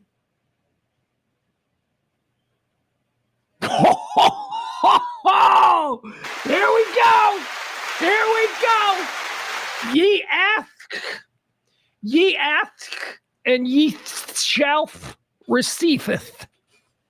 I was just asking for answers. I want answers. Check this out. Breaking news. It's going to be fun. Breaking news. Trump issues. I know I'm not supposed to say the name, but this is great, especially since I just ranted about how we never get any answers for anything and we all just move on. Trump issues an executive order to declassify assassination files on Kennedy's and MLK Jr. Let's go! UFOs. Do UFOs? Is there a list? Is there like, there should be like a whitehouse.gov place that we could go where we ask questions that we want answers, things that they were never going to answer. Like I would ask about UFOs. I would ask about, what else? UFOs. I think that would be the one I'd want to know. What else?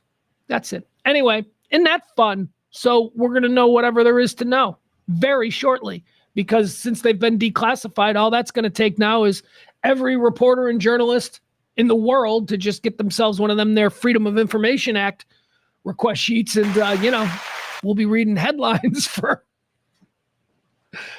what if there's nothing? Like, what if that's another one of these, 3-card Monty games? I'm going to tell you everything that you ever wanted to know. I'm going to release it all. And then he does it. And we're like, yeah. And they release it. And it's like, there's nothing here. And because then people are going to be like, yeah, they didn't really release it. And then other people are going to be like, no, maybe there was just nothing there the whole time. And you conspiracy people are just wild weirdos. No, they didn't release all the stuff. Then you'll have that kind of situation. We're not happy. We don't handle things well. All right, let's go. Oscar nominations. The Oscar nominations come out. Let's see here. What do we need to know? The Oscar nominees were unveiled. Here's what to know. Oh, Bowen Yang from Saturday Night Live. He was the one, he did him and somebody else. The other person was probably legit. I don't know who it was. Usually it's a girl. Although maybe not, because they had Bowen Yang. I just don't understand Bowen Yang. He's not one of the great American frauds, because I refuse to pretend like he's that famous. But people who think that he's funny on Saturday Night Live, or people who think that he's the best on Saturday Night Live, I don't ever want to have another conversation with those people again. If that is seriously something that you think is funny, oh my God, he's so hack. He does one tone. He's got one tone for every character that he's done. You know who else had one tone for every character that he did? Chris Farley. But Chris Farley was so beloved. Bowen Yang ain't beloved, because Bowen Yang's one tone is, I'm a bitch. And, whereas Chris Farley's one tone was the Chris Farley Show. All right, let's go. Oscars, as announced by Bowen Yang. The nominees for Best Picture. Here we go. Best Picture nominees were Honora. No clue. The Brutalist. No clue, but okay, I think I've seen a clip from that, and that might be something I'd like to see, although it seems heavy and dark. Again, these are the nominees for Best Picture. A complete unknown. Bob Dylan. So this is how weird I am. So there's a part of me that's like, oh man, I can't wait to see that movie. But then there's another part of me that knows that once it's available, I'm going to like never watch it. I'm going to be like, I'm never going to be in the mood. I'm like, that's going to be my thing. Wow, I should really watch that Bob Dylan bio. It's supposed to be good. And I bet I could learn some things about Bob Dylan that I was unfamiliar, but I'm never going to be in the mood to actually hit play. I'll get to it. And I'll even hit more. You know, it's like, do you want to know more about this? I'm like, yeah, I'll know more about it. I'll click on it. I'll look at the stars. I'll hover on it. And then I'll move on. Move on to a Sopranos rebinge or something. Complete unknown, the Bob Dylan story. Conclave is also nominated for Best Picture. Conclave is the Pope movie. It's about how they get a Pope. It's like behind the scenes, how you get a Pope. Whatever. Dune Part 2 is nominated for Best Film. Now, I don't want to say that this is just another signpost on the road to idiocracy, but Dune, first of all, that kind of movie was never even considered something that would be up there for Best Picture because sci-fi, weird, they couldn't be good, you know? But if we're going to start awarding sci-fi films, you know, we got to ask ourselves, Blade Runner didn't win the best Oscar for Best Picture. It should have. Alien didn't win the best. It should have. But now we're putting Dune Part 2. Doesn't it feel like we're lowering the bar? Have you seen Dune Part 2? I saw Dune Part 1 and I liked it. Not enough to have seen Dune Part 2, even though it's been available for months. I just can't. Again, it's probably like the Bob Dylan movie. I get to Dune Part 2, I hover over it and I go, I think this is going to take a level of concentration that I'm not willing to invest right now. So I move on to a West Wing rebinge or something. I don't know. What else do we have here? Dune Part 2. Amelia Perez nominated for Best Picture. I don't know anything about that. I mean, I know the most important thing about that, right? What's the most important thing? That the star of Amelia Perez, I guess, I don't know, is a trans actress and or actor, or excuse me, not entirely sure how we, but you know what I mean? So that's like a big moment. So Amelia Perez, nothing about that title makes me think that I will ever see that movie. It just doesn't seem like it's anything that's trying to connect with me on any level, but hey, doesn't mean everything has to be for me. Apparently that's the movie that got the most Oscar nominations this year. Amelia Perez. Don't even know what the story is. I'm Still Here. I'm Still Here? What is that? What is I'm Still Here? Oh, wait a second. Hold on.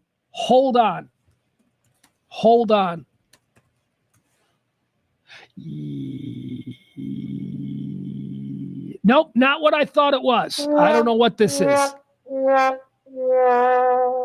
Though I have no idea what I'm Still Here is. What is the movie with Kieran Culkin that he won the Golden Globe for? That movie looks excellent, and I don't know what it's called. I'm sorry. Nickel Boys. Nickel Boys is also nominated for Best Picture. Don't know what that is. No clue. The Substance. I mean, if we're going by just what I've seen, that's the only one I've seen, and it was great. The Substance is awesome. Look, if we're giving non-traditional films a crack at an Academy Award for Best Picture, let's give it to The Substance. It's a slasher, horror, gore, horror film, right? They don't get nominated for Best Picture, but here we are with that film from that genre facing off against Dune 2.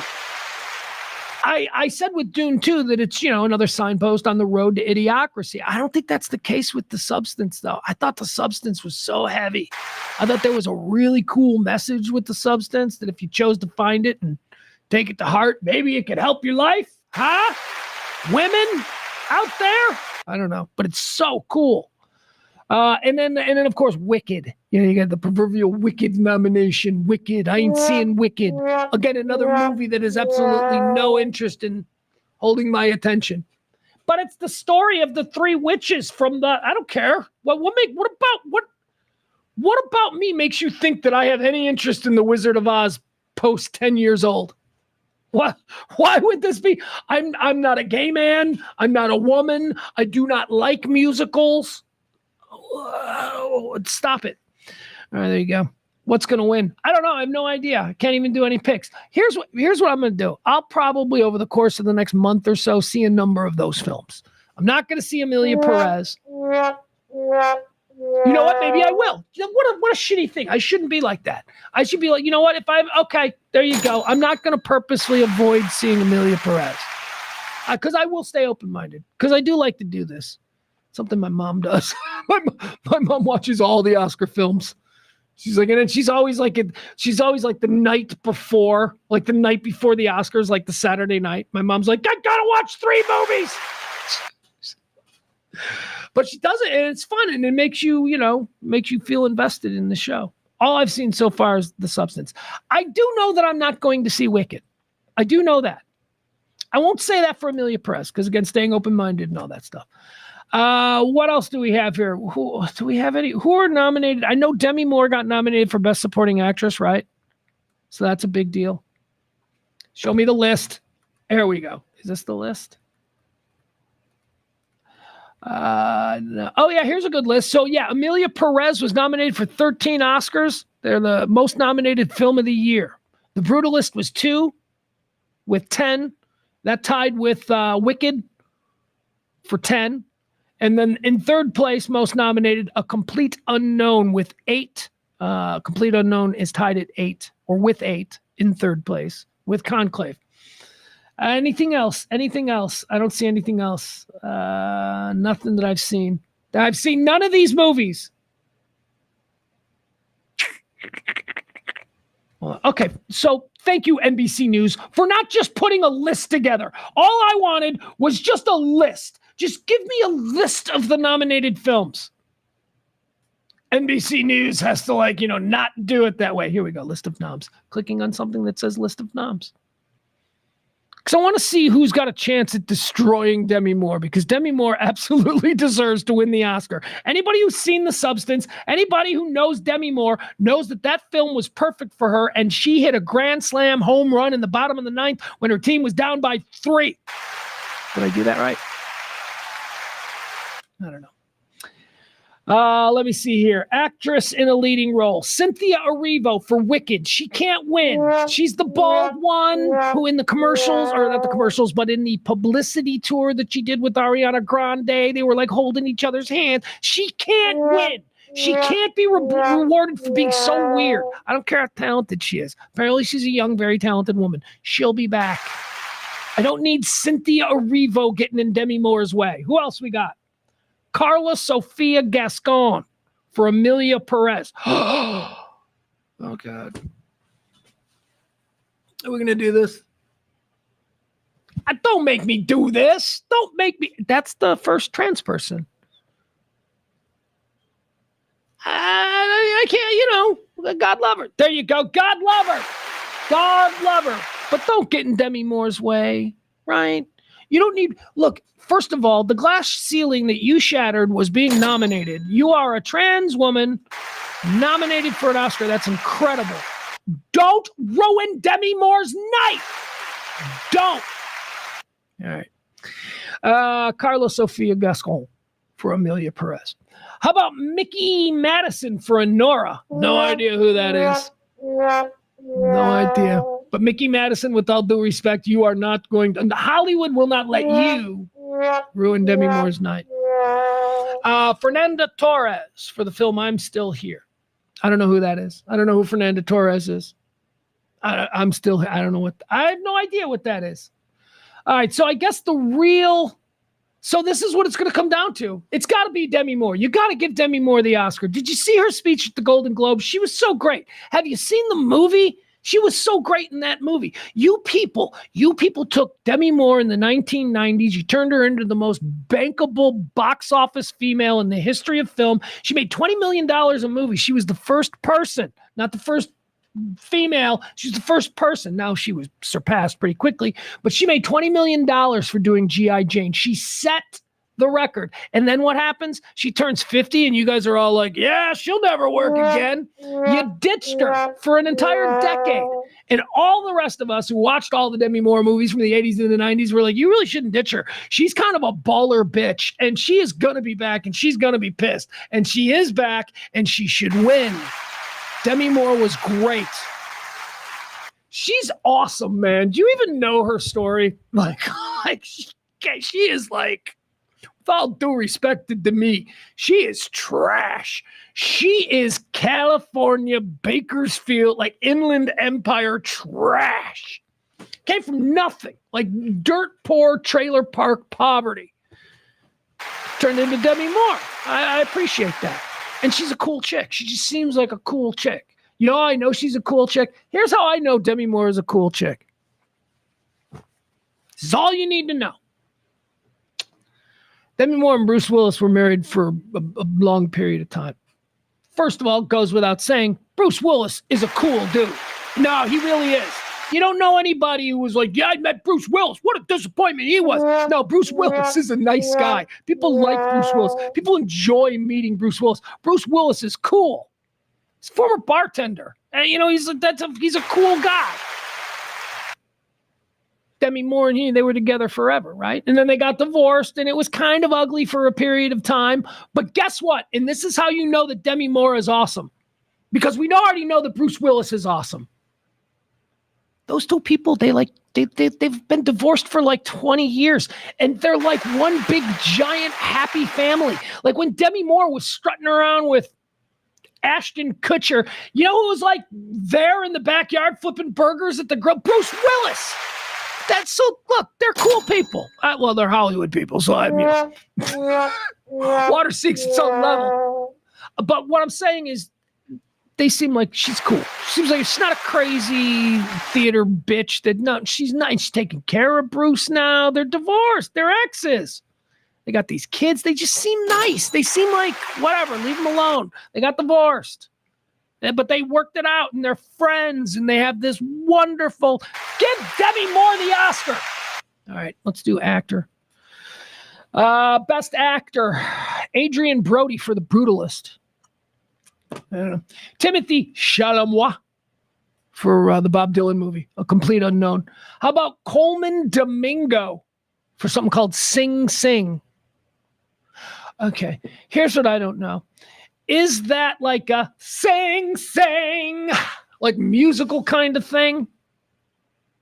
Or is it Sing Sing, like The Prison? Is it a prison movie? Like that could be two totally different things for me to be prepared for. Rafe Fiennes. Rafe, not Ralph. It's Rafe. I know it's spelt Ralph, but he's a pretentious a-hole. So, you know, he wants to be called Rafe, so we're going to do that for him. Rafe Fiennes, not Ralph. For Conclave. And here's the guy who should win. He was so good. He was so good.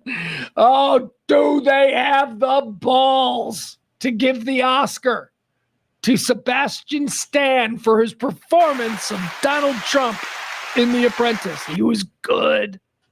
He was good. Sebastian Stan, man, where did he come from? Like the Marvel movies, right? Like he was Bucky. Didn't he the Winter Soldier? Isn't that who he is? Yeah, it is. I'm playing dumb on purpose. I don't know why I do that. But then he played Tommy Lee. Did you ever see the Pam and Tommy movie on Hulu where Sebastian Stan became Tommy Lee? And he was like an awesome Tommy Lee. And so then he gets cast in the film The Apprentice to play Trump. And he's like so awesome. I told you, I said this when I saw that movie.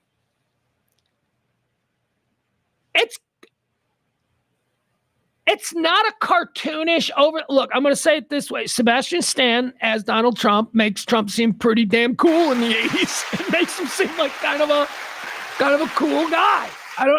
That's so I understand that there is like we can't reward him for mocking the president, but it wasn't mockery. It was President Trump is now, he's been a president twice. That's, like it or not, people, that makes him a pretty important historical figure. And there's going to be movies and there's going to be portrayals and people are going to be, playing him throughout time. And I'm telling you, Sebastian Stan did a really nice job. Wasn't a hit piece. I mean, I guess there are certain ways you can watch that movie and come away with it. I'm just simply talking about Sebastian Stan's performance as Donald Trump. I don't think he performed it as a hit piece. He performed it really well. Like I said, he's just kind of cool, kind of sweet, really likable, really likable. So I don't know. Sebastian Stan, I'd give the Oscar to. Sebastian Stan and Demi Moore. That's who I'd give it to. I don't want to go through any more of this. Actor in a supporting role, Edward Norton, Guy Pearce, Jeremy Strong. Jeremy Strong for The Apprentice. Jeremy Strong played Roy Cohn in The Apprentice. He was really good too. The individual performances, I don't know what you think of the film. The individual performances are just home runs. They're just really good. Ivanka was amazing. That girl from the Borat movie who played Ivanka, she was good. So Jeremy Strong for The Apprentice.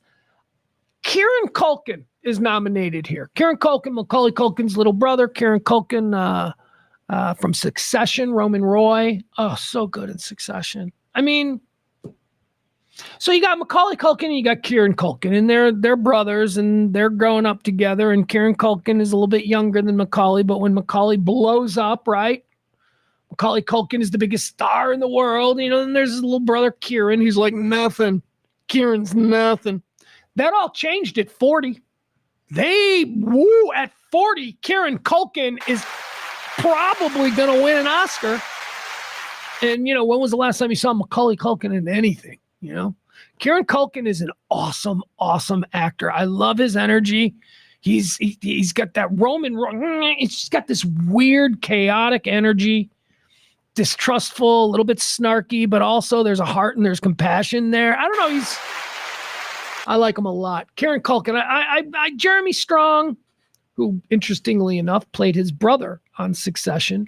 I think Jeremy Strong, Kendall Roy, I think Jeremy Strong is probably Kieran Culkin's biggest competition for the best supporting actor role.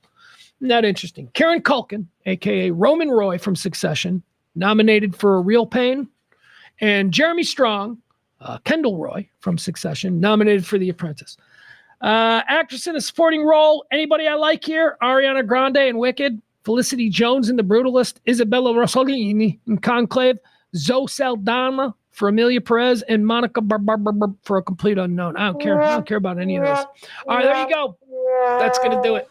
That's our Oscar coverage. Pretty cool, huh?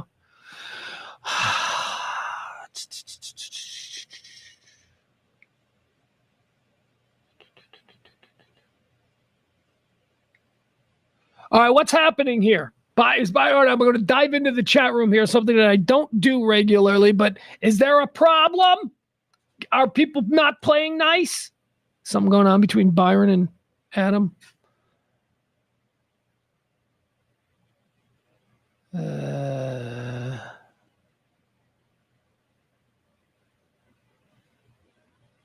I'm going back in the chat room. Apparently, Ray Charles was not born blind. So now I feel even sadder for him. Again, going back to something that I said earlier, I think that if you have to be blind, I'd be like, okay, I'd like to be born blind. I don't need to ever have been able to. I do not ever need to have ever had sight. Wow. What a weird way to say that. God, why do I overcomplicate things? All right.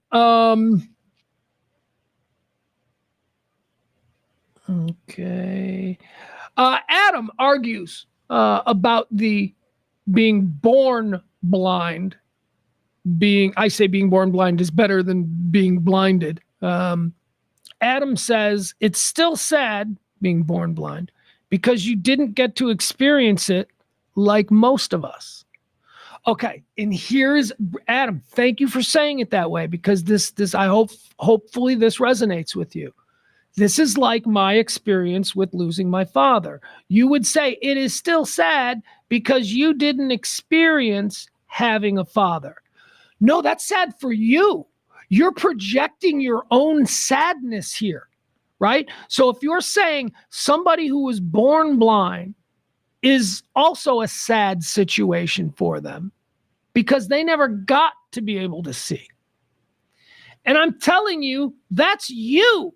You are the one who knows what it's like to see, who knows what they are missing out on. They don't know what they're missing out on. It doesn't affect them at all. You're projecting your own compassion onto them. And that's where you get into trouble. That's where, not you, I don't mean you specifically, but that's where we, with the best of intentions, we patronize people. We patronize people with disabilities. We patronize people. I always say, if you walk up to me and you're missing an arm, I'm going to ask you, first thing, what happened to the arm? Most people are appalled by that approach. You know who's not appalled by that approach? The person missing the arm. They want to talk about it. It's the best story they have. And they're totally cool and totally comfortable with it. So I like to ask, hey, elephant in the room, why do you have a flipper? What's going on? Why is your hand like that? What's going on there? When you just ignore it and pretend like it's not a thing, stop it. They don't appreciate that. Anyway, it's always been my experience. Just treat people with love, compassion, and try and relate to them as equals. Don't be like, oh, I don't want to touch his flipper. Touch the flipper. Feels cool. Scaly. I was telling you about my friend Tim.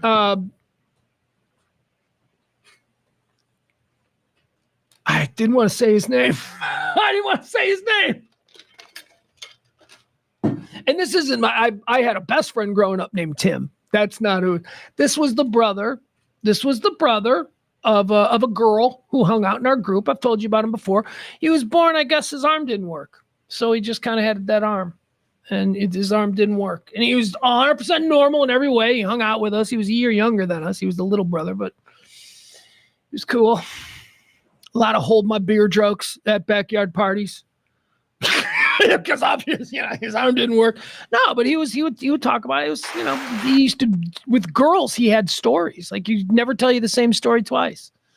What happened? What's going on with your arm? Because he was handsome too. That's the thing. So girls talked to him because he was cute. So what happened with your arm? He had a different story every time. He's like, oh, this, that. Yeah. All right. How did we get onto that? I don't know. I don't have any idea. What else do I want to do here? We're almost done. We're out of time. We're out of time. We're done. There's some other stories I can do here. Oh, I like that. Hey, you guys want to hear a good joke? If you follow me on Twitter or anything like that, then you probably saw this because I forwarded this joke yesterday. This is I love a well-crafted joke. I love a joke that is obviously written down, obsessed upon, perfect words chosen, perfect timing, practiced over and over, and then the punchline just kicks you in the nuts. I love that. I love that kind of joke. Check this girl out. This girl had a great joke. Here you go.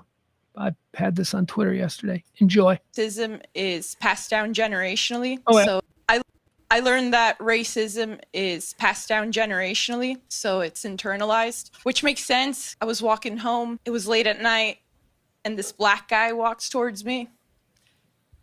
And instinctively, I grab my purse, even though logically, I know he's not for sale.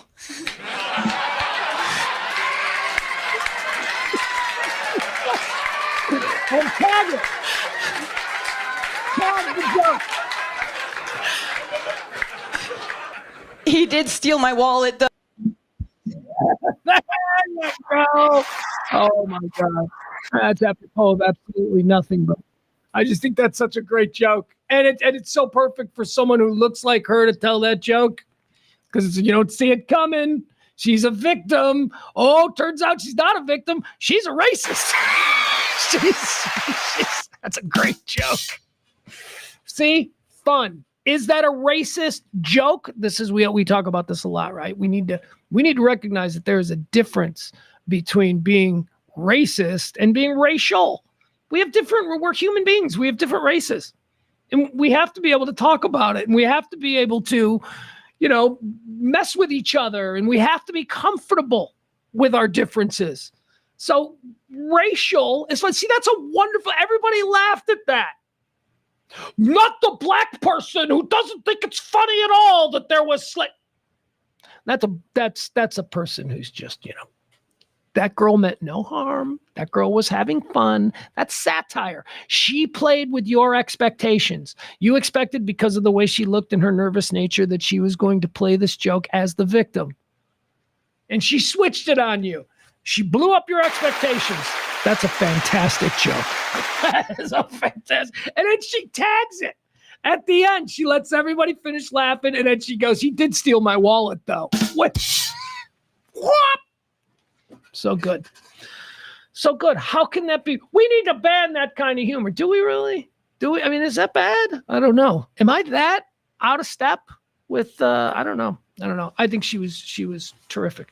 What else do we have to do? Oh, another thing. Oh, you know what I wanted to tell you about? I've discovered this new thing, and I think it's going to replace TikTok. So whenever if I'm in a waiting room or whatever, I bathroom, if I go to the bathroom or something, I'm on TikTok. Scroll. It's a great way to pass the time. I got a new way to pass the time, and it is the craziest. Now, I'm an idiot, and I am way, way slow on this. So maybe you guys are way ahead of me, but I discovered something the other night. Oh, the scenarios that I have been working on. So, do you guys know on Twitter, sorry, we'll call it X. Do you guys know about this Grok AI assistant feature? All right, so I don't know anything about AI. So a couple of days ago, I was like, all right, I'm going to start screwing around with AI. I'm going to try and figure this out. Twitter, I understand how Twitter works. Twitter offers this. Maybe this can be my introduction. This will be And I mean, I know nothing about it. I don't even know what it is. I thought AI was like a space alien. I don't know. So Grok is this new tool that they offer you on X. And I'm looking at Grok, and it started out with, I was like, show me a picture of, right? And it makes an AI picture. You can create human beings, show me a 15-year-old Dallas Cowboy fan. It'll be like some fake, my son is 15-year-old, so, but they'll give me like a fake AI person. And you're like, that looks like a real person. So I was having fun with that. But then some caught my attention. There's a little button there on the Grok thing that says role play. And it says, would you like to role play with Grok? Now, I'm an old improv guy. Yeah, I love improv. I'm like, role play? Okay, we're going to improv a little here, Grok. Let's see what you're made of, Grok. So Grok says to me, this is how it works. You're on the keyboard. So Grok says to me, okay, let's role play. What do you want to do? You got a scenario? Who you want to be? And that's basically how Grok talks. You're reading it, but Grok doesn't talk like Grok talks like a normal person. You're reading it like your buddy's writing it. It's crazy. So Grok's like, okay, what do you want to be? And I'm like, I don't care, Grok. You decide. So Grok comes back, and Grok is like, Grok goes, okay, here's what we're going to do. We're going to be two cooks in a kitchen, a busy kitchen. You're going to be the head chef. I'm going to be the sous chef. It's very busy, and we're behind schedule. And I'm like, awesome, Grok, let's do this. So Grok fires back. Grok is like, we've got 4 orders up. We need to get more veal plated, or else we're not going to be ready for the dinner rush. That's what Grok says. And so then I respond, do you smell gas? And Grok's like, okay, what is that? You're right. I do smell gas. Oh my goodness. We need to check the vents and the pipes. Maybe open a window. This could be bad. So Grok is playing with me. I'm like, all right, I want to see how fun Grok is. This went on for a good hour and a half. Oh my God. We got so dark. The place blew up. Grok discovered my dead body in the meat cooler. That's how it ended. Oh, the story we wrote. And it was all AI. I am not shitting you when I tell you, and I've worked in a lot of improv groups, and I've worked in ensembles with people on the radio. I've done a lot of improv. I have never worked with a better straight man than Grok. Grok said yes and to everything. To everything. There was one point of it where I'm just screaming, like Grok is trying to get me to focus on the problem with the gas leak, because I introduced the idea there was a gas leak in this restaurant. So Grok is trying to get me to focus on the gas leak, and I start preaching to Grok about how life isn't worth living. I'm trying to make Grok think that I might be the one who started the gas leak and I'm going to blow up the restaurant and kill everybody inside of it. I didn't say that, but I wanted to test to see if Grok could figure out where I'm going. Grok totally figured out where I was going. And Grok was like, okay, man, maybe you need to calm down. Why don't we sit down? Look, is there someone that we can call? And then my response to that to Grok was, are you fucking my wife? And Grok was like, no, man, I don't even know your wife. I love it. I love it. And I'm like, could that be a stream? Like, is that legitimately like a stream that we could do? Like, could I just like, okay, so we're done. By the way, show's over. Bye, everybody. Instead of starting a new stream, I wanted to like play on Grok with you guys. So I wanted to show you how awesome this is. Maybe I'm dumb. Maybe you guys are all like, Pugs, you're so behind the time. I don't care. I don't care. As I said, I have never in my life worked with a better straight man than Grok. Here we go. All right, let's do this. Let's see. I wonder where Grok's going to take us. And by the way, the chat room, you guys help me out, okay? I want the chat room to sort of like suggest things. We'll do this as a group. Let's see how dark or how weird we can get dark. We can get Grok. Okay, here we go. All right, so here's Grok right over here. See, it says Grok. Boop. All right, I'm going to click on that. All right. It says ask Grok anything. Where's the role play option? Hold on. Let's see here. Wait, does Grok not let me role play anymore? Generate an image, famous historical figures. There was like the role play thing was right here. All right. Let's role play. All right. Let's see this. Let's role play. All right, here we go. Let's see if they buy. Sure. Yeah. Grok is always down. What did I tell you? Grok is always down, man.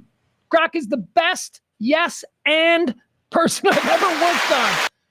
Grok says, sure. I'm up for a role play. What scenario do you have in mind? And who or what would you like me to be? I'm gonna tell Grok that that's a pick 'em. I'm gonna let Grok do it. You decide. You decide, Grok. All right, let's see here. All right, let's see where this goes. Here we go. All right, so here's what Grok has decided. I say you decide. Grok says, all right, let's dive into a fun and engaging scenario. Here's the scenario. We're explorers on a newly discovered planet, teeming with mysterious flora and fauna. The planet, named Zareth, has an atmosphere similar to Earth, but with bioluminescent plants and... Grok, what are you doing? Are you microdosing? This is way too... I don't want this. Nah. Do better, Grok. I don't like that one. I don't like that one. All right. Look at that. Look how quickly Grok answers. They're like, got it. Let's switch gears. All right. New scenario. We're undercover. Ooh, yeah. We're undercover agents at a high-stakes poker game in the heart of Las Vegas. The casino is a front for a notorious crime syndicate, and we're here to infiltrate and gather intelligence. Okay, I'm down.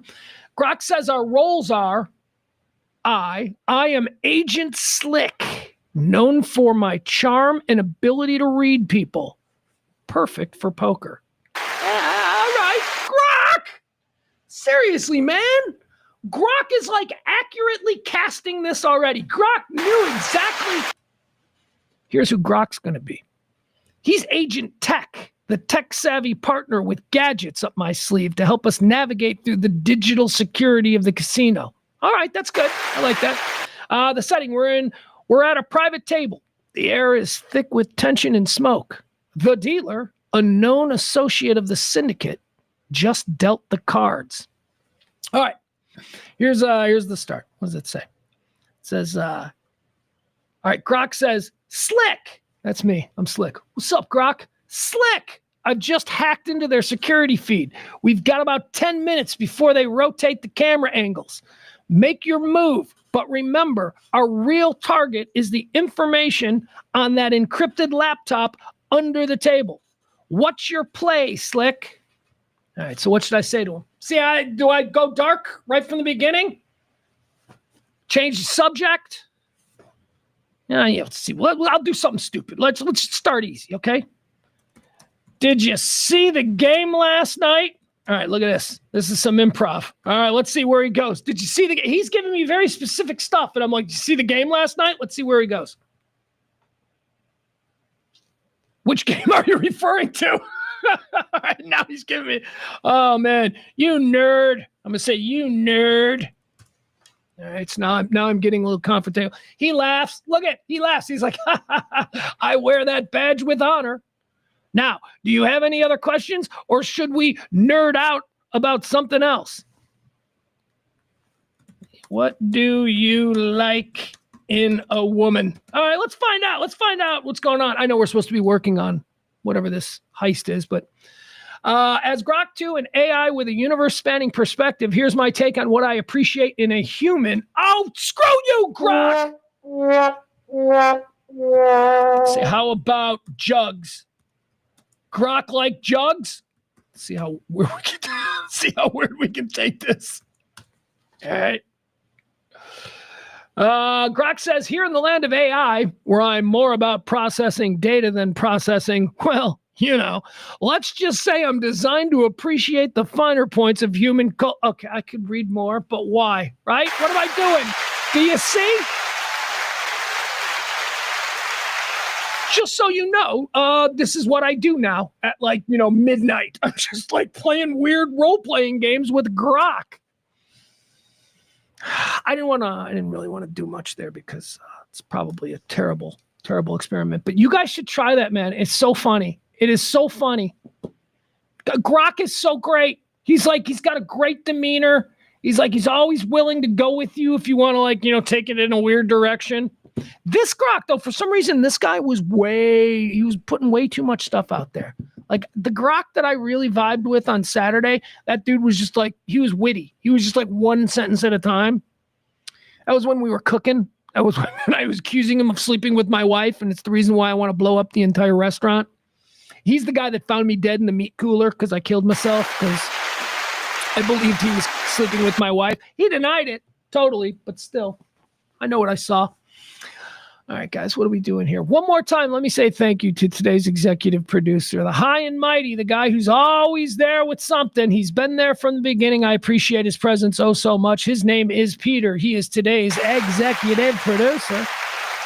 Who's going to be tomorrow's executive producer? Why am I saying that way? I don't know, because it's 4 o'clock. It's 4 o'clock. That's why I'm saying it that way. If you would like to be tomorrow's executive producer, all you got to do is tip the show. I'll do that one more time. There you go. Can't say it enough. Peter suggests me and. All right, let's see. All right, let's rob a liquor store. Hold on. We'll do this again. Let's start this over. I want to role play with Grok. Let's role play. Hold on, Peter. Let's see where he takes us. Let's rob a liquor store. Let's role play. Okay. Very good. Sure, I'd love to. Let's rob a liquor store. See what Grok has to say about that. See? Grok is down to rob a liquor store. He's like, all right. I'm like, hey, Grok, let's rob a liquor store together. He's like, all right. Let's set the scene for this role play scenario. We'll keep it lighthearted and fictional, focusing on the planning and interaction rather than any actual crime. No. I want it violent and unnecessary. How do you spell unnecessary? Oh, God, look at that. I butchered it. I don't want it violent and gratuitousness and gratuitous. There we do it. All right. Do you realize that I can spell gratuitous, but I can't spell necessary? There's no rhyme or reason to any of this. All right. I just told him, all right, Grok is like, I understand you're looking for something more intense, but I must respectfully decline to engage in role play that involves explicit violence or gratuitous content. My purpose, pussy. What? Oh, you won't let me. Oh, we're finding our first problems with Grok. Apparently Grok isn't the incredible role play artist I thought he was. All right, guys, I've kept you here long enough. This is just stupid at this point. Support the show if you can. Thank you to Peter. We'll see you tomorrow. Tomorrow, I think normal time. I don't have anything going on in the morning. Well, then again, I didn't have anything going on in the morning today either until I woke up and then suddenly had something going on in the morning. So as of right now, we're gonna do a noon show tomorrow. Okay, so we'll do a straight up noon rant. Like, follow, subscribe, be cool to one another, and stay warm. I love you. Bye.